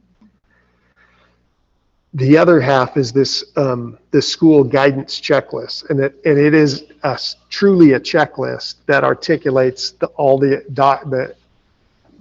information that's within that larger document, and it's these things. Definition of stable groups. We had that cohort guidance earlier this year for bringing back small cohorts outside of the actual return to in-person. This is a further definition of what comprises a stable group at any grade level. The identification of entrance, egress, and movement within schools, again, which was articulated in our attestation with the school reopening, and we're just making sure that we're meeting the new expectations in there. Guidance around face coverings, health screenings, healthy hygiene practices, tracing, contact tracing, which, is becoming a larger issue across the country. The reinforcement of physical distancing, training of staff, and family education, because as we talk about bringing in-person instruction back, now we're talking about this accordion going in and out between homes and schools on a more regular basis. that we've really got to be aware that those elements are part of that plan. Testing of staff, and we've been doing that with our surveillance testing. It's a little different. I'll get to that here in a second. Testing of students is an expectation, and the identification and reporting of cases and how that's communicated out, not just currently it's within employee groups, but out to the community. And again, we've been researching what other districts are doing. Many are putting up that have had the opportunity to bring students back onto campuses, are reporting publicly on dashboards how many cases have been identified at specific locations and grade levels, just to make sure that folks are aware, and so that we're building a better understanding of how transmission is occurring. So those are all included in the checklist. And this is has been the talking point. Matt and Jose and I are meeting tomorrow morning just to kind of dig through this piece, because it's just a quick down and dirty on here's all the requirements. You know, you got to propose, you know, what's your grade level, your bandwidth, and then there's just brief descriptions of stable groups. What's going to be your definition of stable groups within your plan? How are you going to assure that the stability is maintained? What, you know, does your plan include entrance, egress, face covering? So all these issues just articulated more explicitly. Have you address those issues? The CPP and this checklist, before a school it can bring back in-person instruction, has to be submitted to the County Public Health Department, which transfers it to the State Safe Schools for All office. And that's really the documentation piece. It goes back to that transparency. Districts are obligated, once they've been approved, to post them on their websites so that it's accessible. And so this is this kind of the breakdown of that checklist. This next piece is really the piece that is the snag in the legislation. And it's this required testing cadence. And there's some breakdown of these case rates, and that asterisk means this is that by the adjusted case rate. If a school is, because at K6, if you get below 25, a case rate of 25 new data cases per 100,000, if you're beyond 14, then there must be as part of your plan symptomatic and response testing and weekly asymptomatic testing for all staff. Means you got everybody who's on campus gets tested. Every child who's on campus gets tested. Same thing at the purple rate. Only it goes back to 2 weeks of that asymptomatic testing, but all the symptomatic, if you've got symptoms, you got to be tested. If you've been exposed, that's that response testing. There's got to be a provision for testing. And then the asymptomatic is every 2 weeks. I mentioned, and this was included in that Safe Schools for Plan, Safe Opening Schools plan last month, and that's really kind of the sticking point. You know, for a small school, you might be able to figure out a way to test 100 students a week. You know, when we just look at our TK through 2, we're talking about 3,000 students, right? So that's going to be a little bit more of a challenge. And so that's the piece we're hoping to get some clarity on in terms of what that testing, what it will look like. I signed up and forwarded to Sean and Matt and Bijou today. We got an invitation from an agency within CDE to really talk about how they're activating this Valencia lab that I mentioned a month ago that the state had procured. At that point, they were talking about having the capability of administering 150,000 tests a week, which barely puts a dent in the student population, but we want to listen to them and see how, you know, how can we maybe leverage that. This is really the biggest challenge, even into that red level, because it's not until you get to orange, which is below 4 day case rate of 4, that the asymptomatic testing is not a requirement. So this is really the sticking point in the legislation at this point. And so the process for that guidance checklist is that the CSP is posted publicly And then to the local health department and the Safe Schools team, they have 7 days to review it. And again, 7th through 12th grade reopening is not permitted if the case rate exceeds 7. K through 6, not permitted if the case rate exceeds 25, which is where we are presently. Although the CSP can be posted, right? So as we're seeing these things coming down, this is why I want to get back in 2 weeks to really look at, here's the plan, right? So that we can make some determinations, because it doesn't preclude us from having our plan in place so that when the time comes, we can look at the feasibility of bringing students back for in-person instruction. Mr. Lara. We gotta be under 25 for 2 weeks straight before they. Under the proposal that was the governor's plan, and this, so that's still out there, it's only 5 days. Okay. If you get below 25 for 5 consecutive days, then it affords school the opportunity to reopen. So that's on their graph, but when they're doing tests, like they're saying they're 2 weeks out, is that how they're getting their? Yes. Yeah, it is on that case rate. Yes. Yes. Yep. Yep. And that's why that trend data that I shared is important, because we hope it continues on that decline. Yeah. So I just want to make sure on that. All right. This targeted in-person instruction may be offered according to that cohorting guidance. I mentioned that when we first talked about this back in November. We've continued to build that design. It's just that as the case rates were increasing, the timing wasn't right, but now that they're decreasing, the rates are coming down. We're really working to build some specificity around those cohorts, particularly the students with special needs and the SDC classes, and we'll have more information on that at the meeting on the 24th. And again, this asterisk refers to that adjusted case rate is the level that's monitored. So that's a fire hose of information, right? And it doesn't really do due diligence to the amount of information that's out there. But I just wanted to get it in front of you, and then any questions you have, any other information you'd like as this situation unfolds through the legislature. I'm just kind of curious to see what the rates will be like coming in the February after everything that was gone through, October, November, December, January. Yeah. Myself personally thinking, me personally thinking, drop off. Can you unmute, Ricky? Oh, sorry. Thanks, John. Sorry, we can hear each other at the dais. We forget that you can't hear us. I was just saying, I'm curious to see what our rates will be like coming mid-March, end of March, being after everything that has gone to end of the year, coming to the beginning of this year. As if we're showing the way they're dropping, if they'll significantly keep dropping.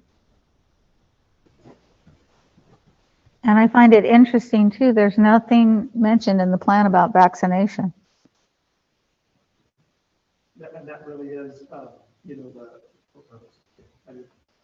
I did the same thing, John. I muted myself and forgot to unmute. The vaccinations, I sit on that county public health meeting weekly. The governor really made an emphasis to assure that educators and childcare are part of that tier 1B. There was a county board of supervisors meeting yesterday. There are in tier 1A, which was the healthcare workers and those over age 75, there's about 66,000 individuals in the county. About 50% of them have been vaccinated so far.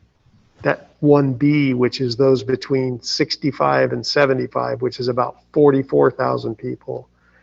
About 25,000 that are educators in childcare. So that number is already bigger than 1A. And then you include emergency services workers, ag, industry. That number gets up over 100,000. And we're not even, originally we were hoping that tier 1B would be in place by the end of January. Well, we're already past there. Then it was mid-February. We're at mid-February. So, unless there's a huge increase in the delivery of vaccine, it's going to be a challenge. In the CDC spokesperson said last week that there isn't really made a statement that there isn't really no risk or expectation that individuals at schools would have to be vaccinated. There was some backwalk, that got walked back a little bit by the president's communications director. And that's why I'm really anticipating what that CDC guideline for school reopening, what it's really going to reflect. But, we're a long ways off in my nickel analysis from getting that whole tier 1B group vaccinated. Yeah, I agree.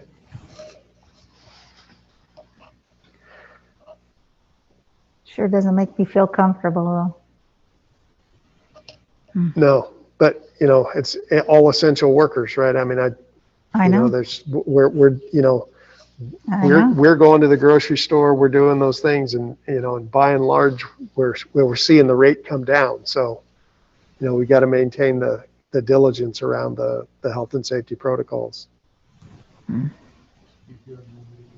So one of the questions that pops into my mind, especially regarding the face masks, if they're changing that requirement to be so much more specific, will we have access to those to provide for our students and staff? And again, that's why I'm anxious for these CDC guidelines, what's actually going to come out versus there's just so much that's in the ether at the moment, right? And we've really been committed to, following those guidelines.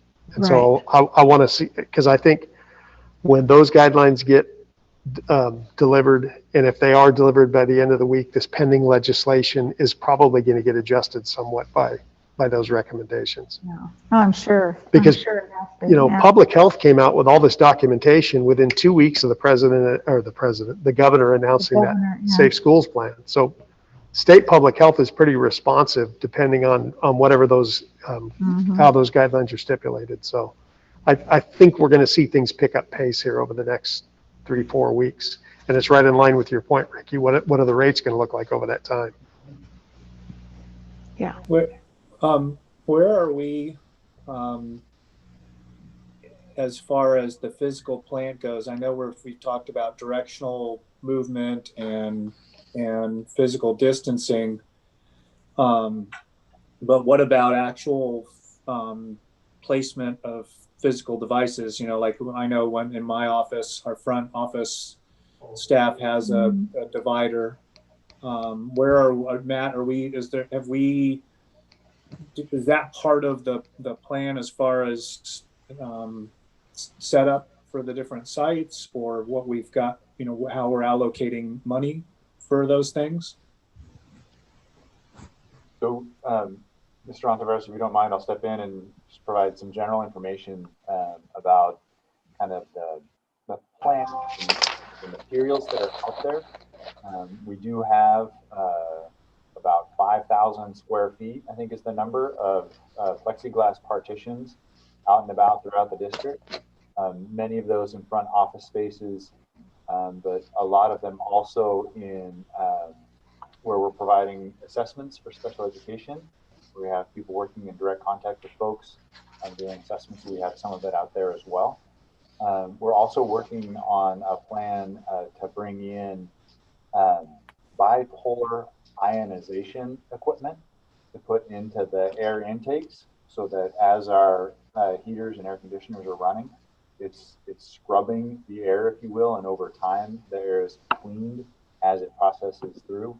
One of the things about viruses, COVID-19 in particular, is they're really small, so it is really hard to catch them in filters. But by ionizing them, they gain a charge and they start to clump together, and they become easier to trap and less able to transport, and then also ineffective. So that's how that process kind of works in a nutshell. I'm not a scientist, so I'm not going to tell you exactly how it works. I just know that's the description and why it's kind of advocated for. It's easy to install and deploy.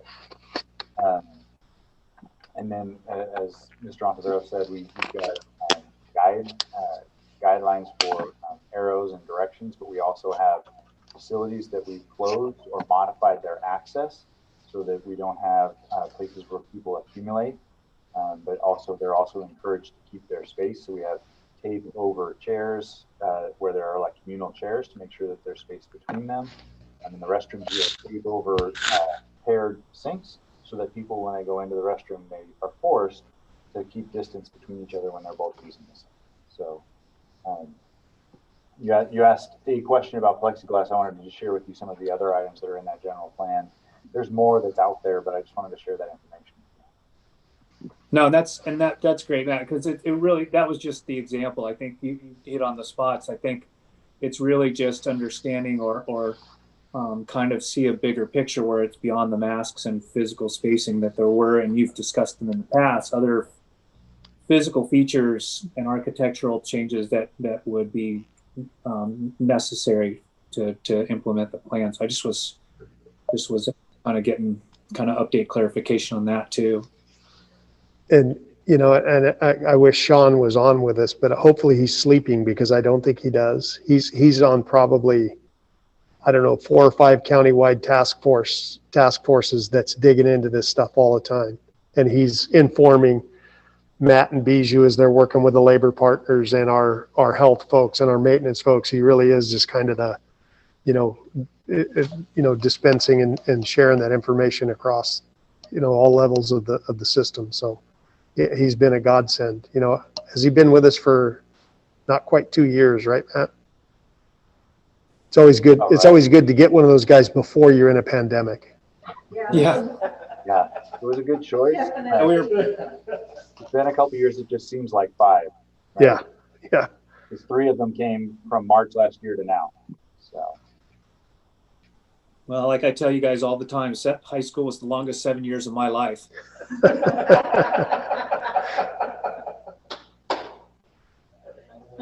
And I think you guys, I thank you so much for the information. I think, the hard part too is there's always this tendency, and I'm around folks who are asking about it, and you hear conversationally folks talking about going back to school, and I think people tend to visualize this as being, we go from distance virtual learning to back to the way it was, or to just right back into the classroom. And for the teachers, especially, I think this, that we've talked about it many times before, the transition to going back to the hybrid or what we can do is going to be a whole nother a large amount of work that's thrust upon them. So I think, that's always something that has to be in consideration, is what is that transition going to look like with teaching and learning, and how is that going to affect the bottom line of continuity and making sure that not only is everybody safe and comfortable, but we're doing the best job we can do to get all that information across and to have kids, making progress. So I appreciate, I really appreciate just the depth and the degree of specificity that you guys have been informing us with, because it really it helps to keep that vision and clear and as clear as it can, but also help us to be adaptive and moving forward on these short-term bases.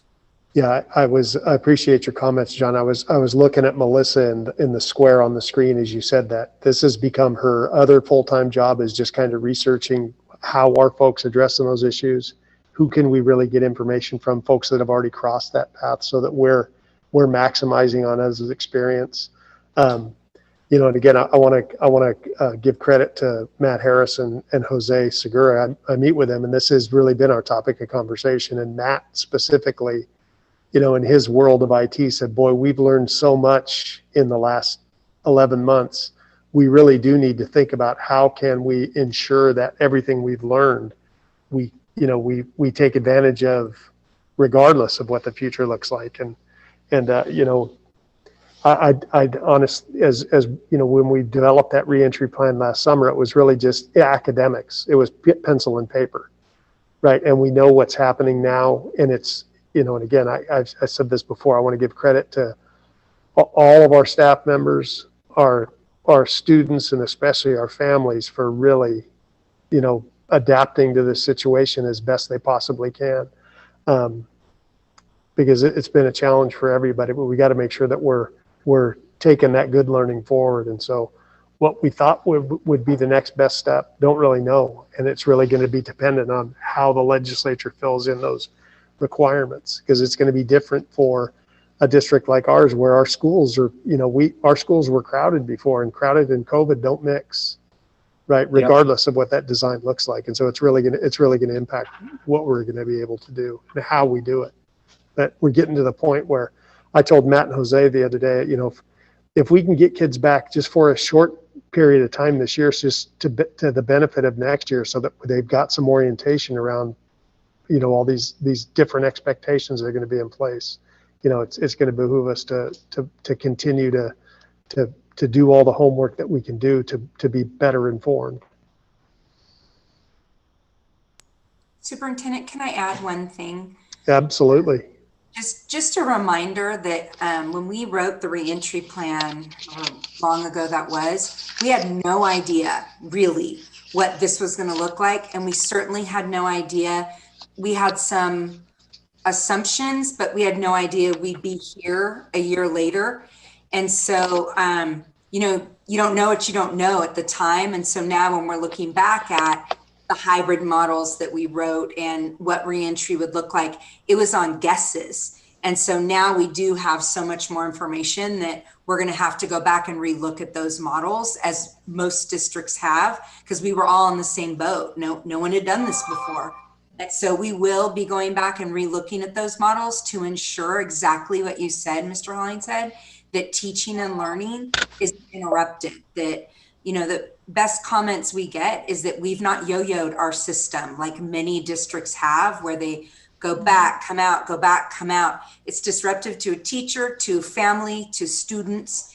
And so we haven't done that. And we want to make sure that these new models that we come forward with are the best ones that we can for health and safety, and then for teaching and learning. So know that we'll go back and revisit those models to ensure that those things occur.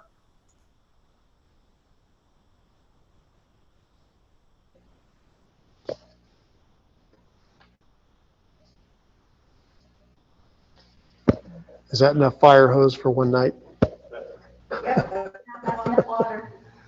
Yes, I would say, I don't know if 2 weeks can't come quickly enough, or it may seem like an eternity. Yeah.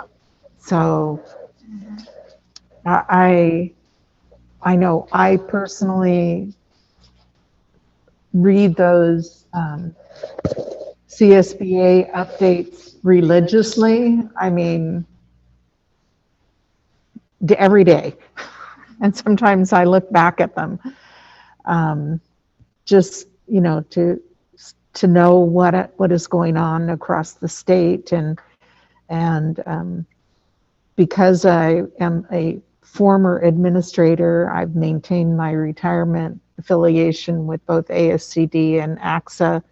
And so I get updates through that as well, along with, the magazines. And so the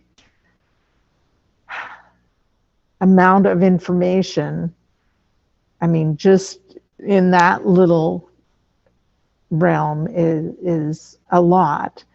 So I feel like, I get what's going on, but as far as looking at specific plans, and I commend everyone who is doing that, and I would be more than happy to look at that too, if any of us can offer an extra set of eyes or anything like that. I know we all are totally committed to really, truly doing what is the right thing for our students and our staff. I mean, we have to look at every single person as an integral part of this process. And the amount of work that everyone is doing is beyond measure. Just as simple as that. So thank you. Thank you to everyone. Okay, if we have no more comments regarding COVID, I will acknowledge receipt of the status update. And we will again revisit this at our special board meeting in 2 weeks. And our last item is 8B, the first reading of Board Policy 0415, Diversity, Equity, and Inclusion. And Ms. Dutra, it has your name on it. Sounds good. So me again. So good evening.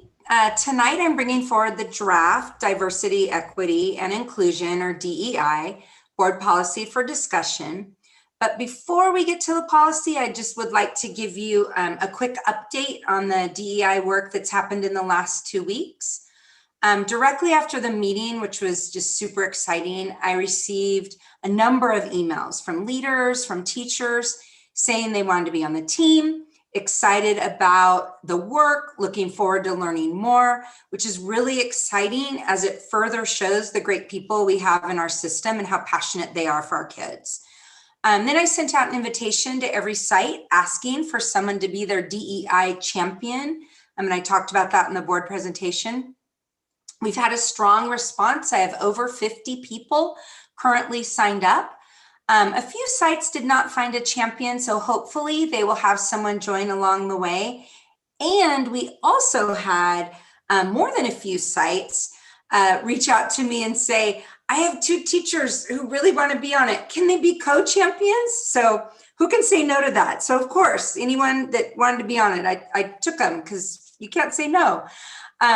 Invites to our monthly meetings will be sent out by the end of next week, and we'll get those. What's further exciting about this work, and again, just quickly, is the through line to everything we're doing in the system. You heard that in Rusty's presentation tonight. And I just wanted to give 2 quick examples that just I'm excited about. As you know, we've been working with our high school district to align our systems in supporting our students and families. And we also know that we need to continue supporting our staff and students when it comes to their social emotional well-being, especially as we enter these reentry phases we've been talking about. So we're looking at a partnership with Panorama Education to survey students and staff on SEL measures. So we have a baseline on how our system is social emotionally, which allows us then to support where support is needed. We can track student SEL competencies to provide the right supports for individual or groups of kids, and then track progress over time. And then finally, as equity questions can be included in any survey, it would give us a baseline for our equity work, which when you research what other districts have done that are ahead in this work, they almost always start with some kind of equity audit, which is inclusive of surveys. Not by chance, Panorama Education is the same partnership that our high school district has in place. I think Mr. Valencia probably does that. This will allow even deeper alignment of our systems, especially in thinking about the whole child, of their experience and supports in our system as they move then on to the high school system. The second example that I have of a through line of the DEI work is that DEI work has such a strong call for access for all of our groups of students that have historically been marginalized, which is in direct alignment to our district's focus on tier 1 or grade level instruction that we've been engaged in for almost 2 years. So more to come at our board workshop in March. So now for the draft board policy. Of course, it was in your board packet and you have it there or you've seen it. As I shared at our last board meeting, CSBA came out with a sample equity policy in July of 2018. Many adopted it as is, while others adopted it and included diversity and inclusion onto it. The draft policy I'm bringing forward tonight is about 90% of CSBA's equity sample language. And then I looked at districts that had DEI board policies already in place to see what was added or changed from the CSBA model or sample.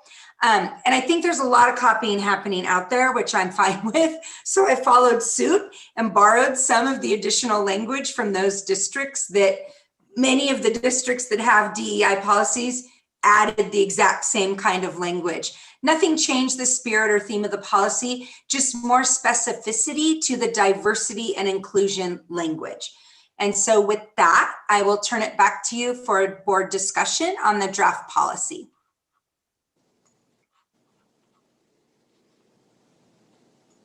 Is there anything in particular that you would like us to take a specific look at? You know, for me in working on this policy, I mean, there was a small sense of pride that there's quite a bit in here that we've already started the beginning stages of. You know, you're never done and you're never there, but some of this we've already started, you know, even prior to me, but things we've already started, I think were exciting when looking at this.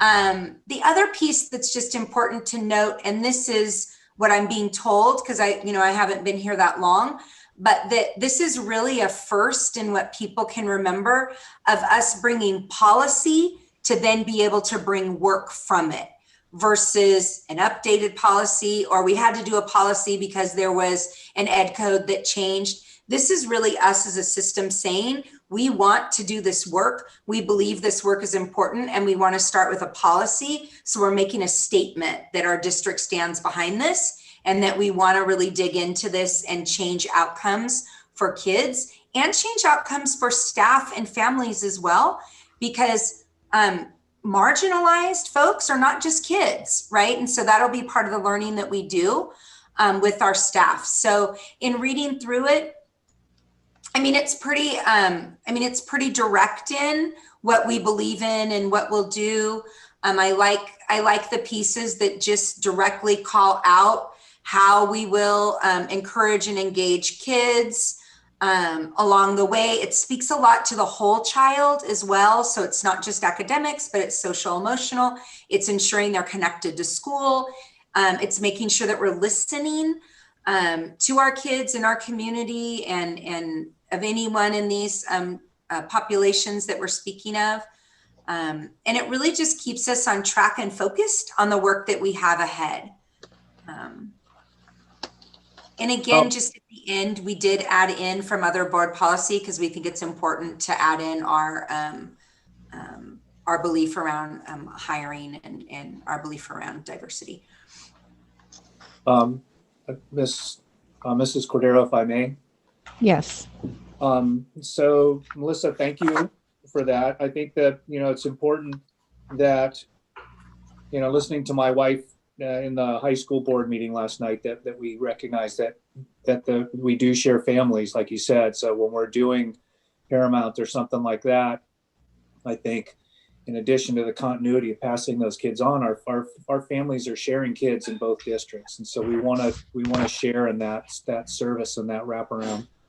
For me, in looking through the body of the policy, the one thing that we did talk about in regard to equity at the California School Boards Association meeting this year was student assessment or grading, equity with regard to grading policies, and so I think that's certainly something that the specificity probably is not necessarily in my wheelhouse as far as wording, but it's certainly something I think that board policy can be visionary and mission reflective, like you were saying. I think as you were saying, right, if you're writing a new board policy, wherein we can create a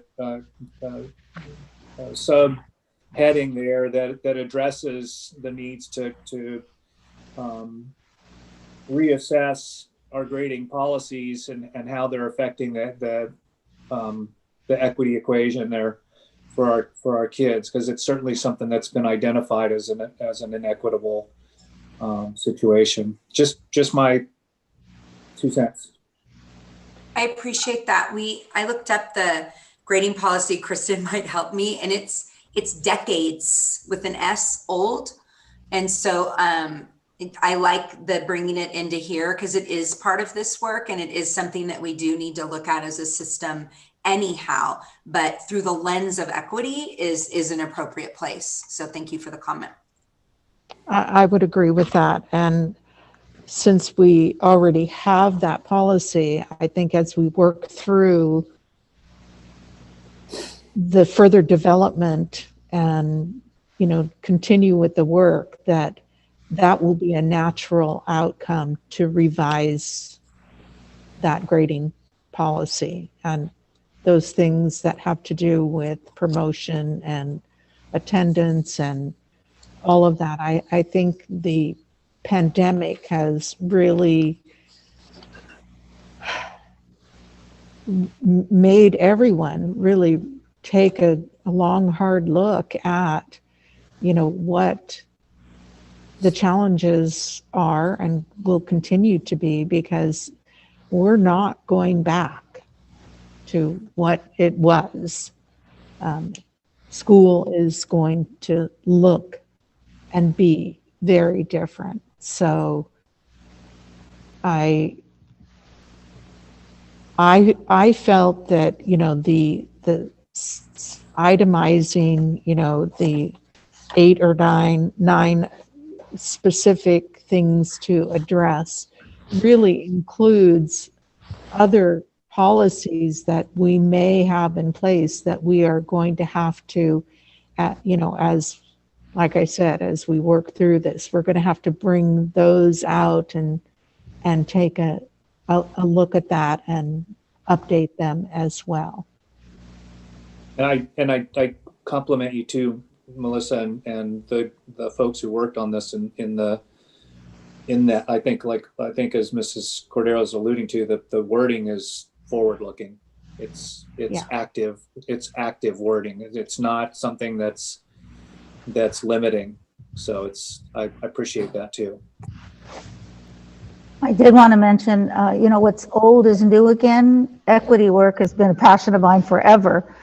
But when you look at actual board policy in place, it's going to give us the sustainability to continue the work. Because for so many years, you start doing something in education, and if a new trend comes in, or new wording comes in, or a new whatever comes in things change. And if you have a policy in place, it is my hope that the continued effectiveness of what has to be done with this kind of work continues. It's just an ongoing look that should be part of our lens every time we're doing something.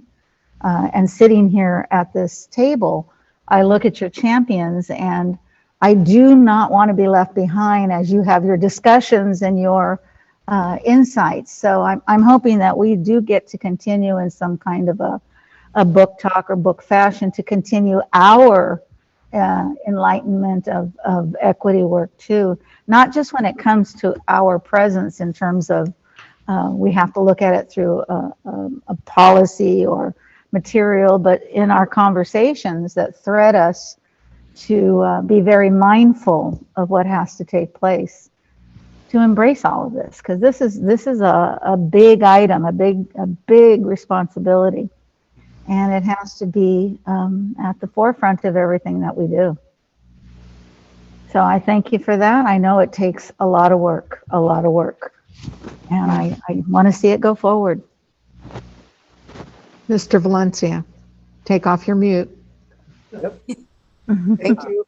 Thank you very much. Yeah, I really appreciated this initial draft of our equity policy because it shows our commitment, right, to creating policy that's then going to create actions to move this work forward. And as John just alluded to, looking at grading, I know can be a really heated topic of debate, among educators. I've been a part of these conversations myself, and I know how challenging it can be to have these tough conversations. but the research is telling us, right, that, hey, there's discrepancies in how some of us are grading. And so if I, as an educator, am being in any way biased toward my students in my grading, I need to look at that. And of course, I would challenge my colleagues and all of our staff, right, all of our teaching staff to do the same. And ultimately, I think it actually ties to what we want to do anyway, right, which is to treat our students in an equitable way, right, where we're not letting prejudice or bias dictate how we do things. But we do know, unfortunately, that it does happen a lot more, right, than we would all like to admit. And that's why we're doing this work, because we want to change that. We want to take an honest look at ourselves. One of the items in particular that I really appreciated seeing was item number 5 in the equity policy. It talks about adopting curriculum and instructional materials that accurately reflect the diversity among student groups. And one of the things that I've been a part of at the Santa Maria Joint Union High School District is the Ethnic and Gender Studies Working Committee. We're working along parents, students, teachers, administrators. We've been able to now pass a graduation requirement for ethnic and gender studies. So that is the commitment now that every student leaving our school is going to have a better understanding of racism, of sexism, of homophobia, and other forms of bias and discrimination. And so one of the things that I'm wondering is if we can look at our surrounding districts, because I believe that in Oxnard or in Ventura, they've actually now implemented a K through 12 ethnic and gender studies requirement for their young students, so that way our curriculum and instructional materials also reflect the diversity of our local communities. And so I'm not sure if Ms. Dutra, you've had a chance to look at some of the work that our neighboring districts are doing, but definitely I would highly recommend looking at that, because that can be a model, because these folks, like you said, there's some folks are a little ahead of us in this work, and we can learn from some of their victories as well as some of their setbacks. Will do. Thank you. Very, very constructive suggestion. Any other comments? With that, I will acknowledge the first reading of Board Policy 0415, Diversity, Equity, and Inclusion, as presented, and request that administration return the item for further discussion and adoption at our next regular board meeting. Thank you. Thank you for your comments and your support, Board. Thank you. Thank you. That concludes our regular agenda. Board members, open it to you first if you have any reports that you would like to make or share with any of us. I have 2 things. Number 1, I have survived the first week of the NWEA testing as distant learning grandma for a kindergarten, 5th grader, 8th grader, and preschooler. Preschooler wasn't too bad because the teacher did the assessment, but oh my goodness, it's quite a well, it was kind of a chore. I really, you monitor, you make sure your child is focused, your grandchild, so on and so forth. But as a teacher, I know it's so hard to monitor all of this because you are on speaker with your device. So you really can't be talking to the other students, or, you have to find another way to communicate. I know at the junior high school level, the particular teacher that I saw interacting with students during the testing had gotten all their cell phone numbers. So the actual teacher didn't have to call the parent if the child was falling asleep or not attentive or whatever. The teacher just called directly to the student. And it was much more effective, and there was no interruption, there was no distraction. The kindergarten part was just so delightful. I just had to smile because I know the teacher was trying to engage and do their best. Very quiet. You can't be quiet on a microphone. and it was very, very cute because they were very focused and very excited because they were taking a test. They didn't know what the heck a test was, but they were very excited that they were doing that. So I want to thank all the teachers in this aspect of your job. Giving this kind of a test is stressful. It must be very stressful. And just wanting the children to do the best that they can, I can tell the teachers really wanted that. It's a formative assessment. It's something that you pray as a teacher that they got something that's going to be recalled in this test, but it's a different kind of testing that's going on, and I want to recognize that it's a job, a big job to make this happen. Second, I network with a lot of fellow educators that have been part of my life here and there, and a lot of them have had deaths in their family for whatever reason. It just seems like things have happened, and so I do want to offer that condolence, because it's a hard balance sometimes between trying to do your job and dealing with what's going on in our world right now. So I know it's a hard time for several of them out there that are moving through their job and the loss of loved ones. So with that, I'll take care of what I've said and on to the next. John, anything? It's not maybe the same as seeing some of our students, but we did start track practice at the high school this week, and they had their first athletic contest, which was a cross country meet this past Saturday that I watched. So to see kids enjoying one another's company and participating in a kind of a unifying way, and having some interactions with adults and one another in person was pretty dang inspiring. And so, I know that we talked about the plan and stuff tonight, and sometime, some point, things will change. But when it does, man, is it going to be pretty dang neat, because just that little bit was a joy. Did they have to run with masks on? No, they go to the starting line. I started the race. They go to the starting line. You say, runners, remove your masks. Oh, okay. No, they're allowed to run the race with the mask. They hope they have the mask on their arm or someplace on their body. And then after they've crossed the finish line and they're having their place checked and whatnot, then they bring the mask back up. And Okay. then and in practice, it's very easy to keep track and field athletes socially distanced. Okay. And Thank masked. I'm glad to hear that. It's a little bit of a norm. Yeah. Mr. Lara? Mr. Valencia? Yes, please. I would like to begin by wishing everyone wishing everybody a great Black History Month. That's February.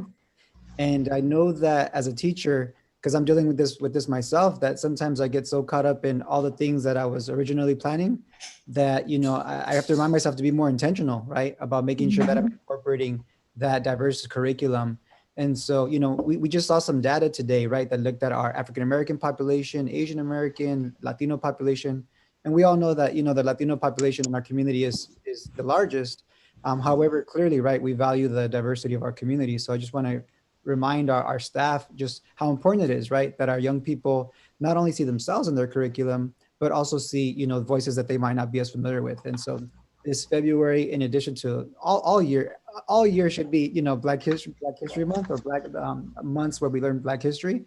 But what I like about it is that we can pay more, special attention to it and just remind ourselves of why it's so important that we honor that history. So I just wanted to do that for our staff. I also want to thank one of our educators, Mark Wood. Mark Wood invited me to Miller School's Citizen of the Month, and it was a great celebration. So I had the privilege to observe their first guest speaker, which was Francisco Jimenez, which is one of the folks that, right, we have the benefit of naming one of our schools after. And he gave such a treat to the young people there. Just talking about his life story and the struggles of being an immigrant, and the struggles of dealing with poverty, and of how education, right, having educators that believed in him, that encouraged him, help to transform his life. So I really want to thank, those educators that in this tough environment are still chugging along and honoring the difficulties that come with this work right now is, just like Linda was pointing out, right? Excuse me, just like Vita was pointing out, it's a tremendous task. And I'm with you in the trenches every day myself, but I can tell you that my students really appreciate it when we honor the challenges that they're dealing with, humanize them, and just also be good to ourselves, right? Be gracious with ourselves, because we're going to stumble and fall as we try to do this work. But again, continuing to take care of our mental health is really key. So I just want to really thank our staff that are doing this great work, and just keep up the good work. Thank you. Yes. I will just comment briefly on our local Santa Barbara County School Board Association meeting was last week. Both Mrs. Flores and I were in attendance virtually. Of course, a lot of discussion around COVID, surveillance testing, how there are 10 districts who have done the return to in person, and I guess I did not realize that they were the one school districts. I knew they were the small ones, but what some of the other issues that everyone else in the county is also dealing with, and the proposal, and how can we test students and staff, and what about the vaccinations, and what about this, and what about that, and but I will commend the school board members from the districts that attend. They are proactive. They're trying to maintain positivity within the work that they are doing, and it's our county superintendent of schools, Dr. Salcido, is just she provides inspiration and keeps everyone focused, and they're always interesting. It's interesting to hear what other school board members have to share about their districts, and we're, as we all know, we're in this together, and we're in it for the long haul. So, Mr. Ontiveros. I wasn't going to comment, but Mr. Valencia said a couple of things that triggered a couple of thoughts that I'd share with the board, and I think I will likely share with the board in the future. Something we've been doing since about October, because this is such a challenge, but there are so many phenomenal things that are happening. We convene weekly on Fridays, all of our site leaders and our district leaders in what I call a virtual TGIF. It's not like the old days, but what we do is we create a spreadsheet where each site puts a link to something that occurred at their school just at some point during that week, just to celebrate with each other. And then we do, if you submit something, then we do a little drawing at the end of the TGIF for a prize. But to your point, Mr. Valencia, recognizing Black History Month, Arianas Junior High shared a stack. It's not PowerPoint because it's whatever the Google equivalent of PowerPoint is. A presentation that the leadership class at Arianas Junior High had done. Each of them selected an African American in history and did a survey and put it together into a PowerPoint. A lot of video. I mean, the kids are so adept at this technology. It was movie clips. Right, I know. Yeah, it was just phenomenal, and it's just really been a great opportunity to bring together the wonderful things that are happening at all of our schools. So I will link that to the Friday update so that you get an opportunity to share, because this is hard for all of us to not be able to get out to schools like we normally do, Or see the kids here. Yeah. Because usually we have parents, kids, somebody here that is sharing all those things. But we have so many people that are just finding these creative ways to connect. And so so the other thing that you said, Ricardo, was Amanda Scheidmantel, who's the principal at Miller, shared the student recognition event. And Dr. Jimenez, who was actually one of my professors at Santa Clara. You know, I was probably his largest challenge as a teacher. You know, 2 kids from Santa Maria, and you know, in a highbrow setting like that, but shared just again the message that he shared. So I'm glad that Mr. Wood invited you. I got an opportunity to participate in their Student of the Month earlier this year, and you know, it's just there are our school staffs, our community, you know, our school communities are doing such a great job of really, you know, making the best of this situation, right? And there is so much to celebrate that you know, we've got to be, you know, intentional.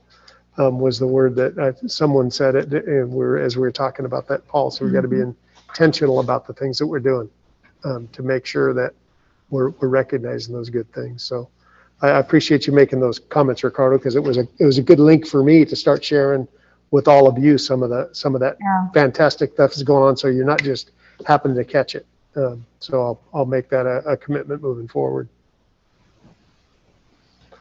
And that's all I got. And I want to thank Matt for coordinating the audit and bringing John Raymond all the way from Illinois. That where he is? He's in Illinois now. Oh, no wonder he wanted to go to sleep.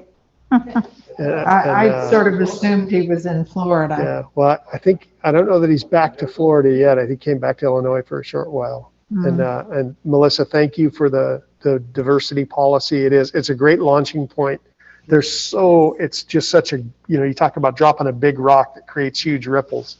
There's an opportunity for us to link a lot of things, John, to your point about really, let's have a conversation about how we evaluate, you know, the growth that our kids are making. And it's going to be a great opportunity to really relaunch a lot of that passion that everybody has for doing the right things at high levels for the sake of our kids. So thank you for all your passion and organization of that work, Melissa.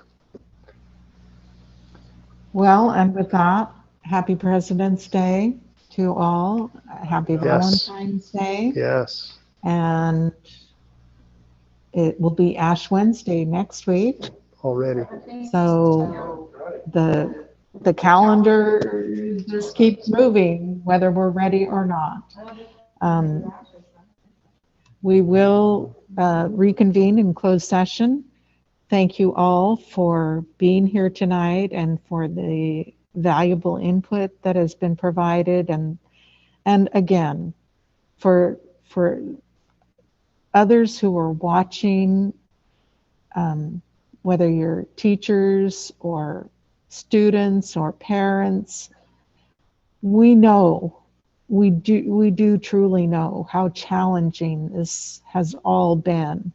And we appreciate your dedication to your kids and to our students. And we hope that you understand that, you know, our conversations are, we all have the right intention to do what is best for our students and our staff and our community, because our community becomes a reflection of what goes on in our schools. So thank you very much. And with that, it is 8:27. We are adjourned.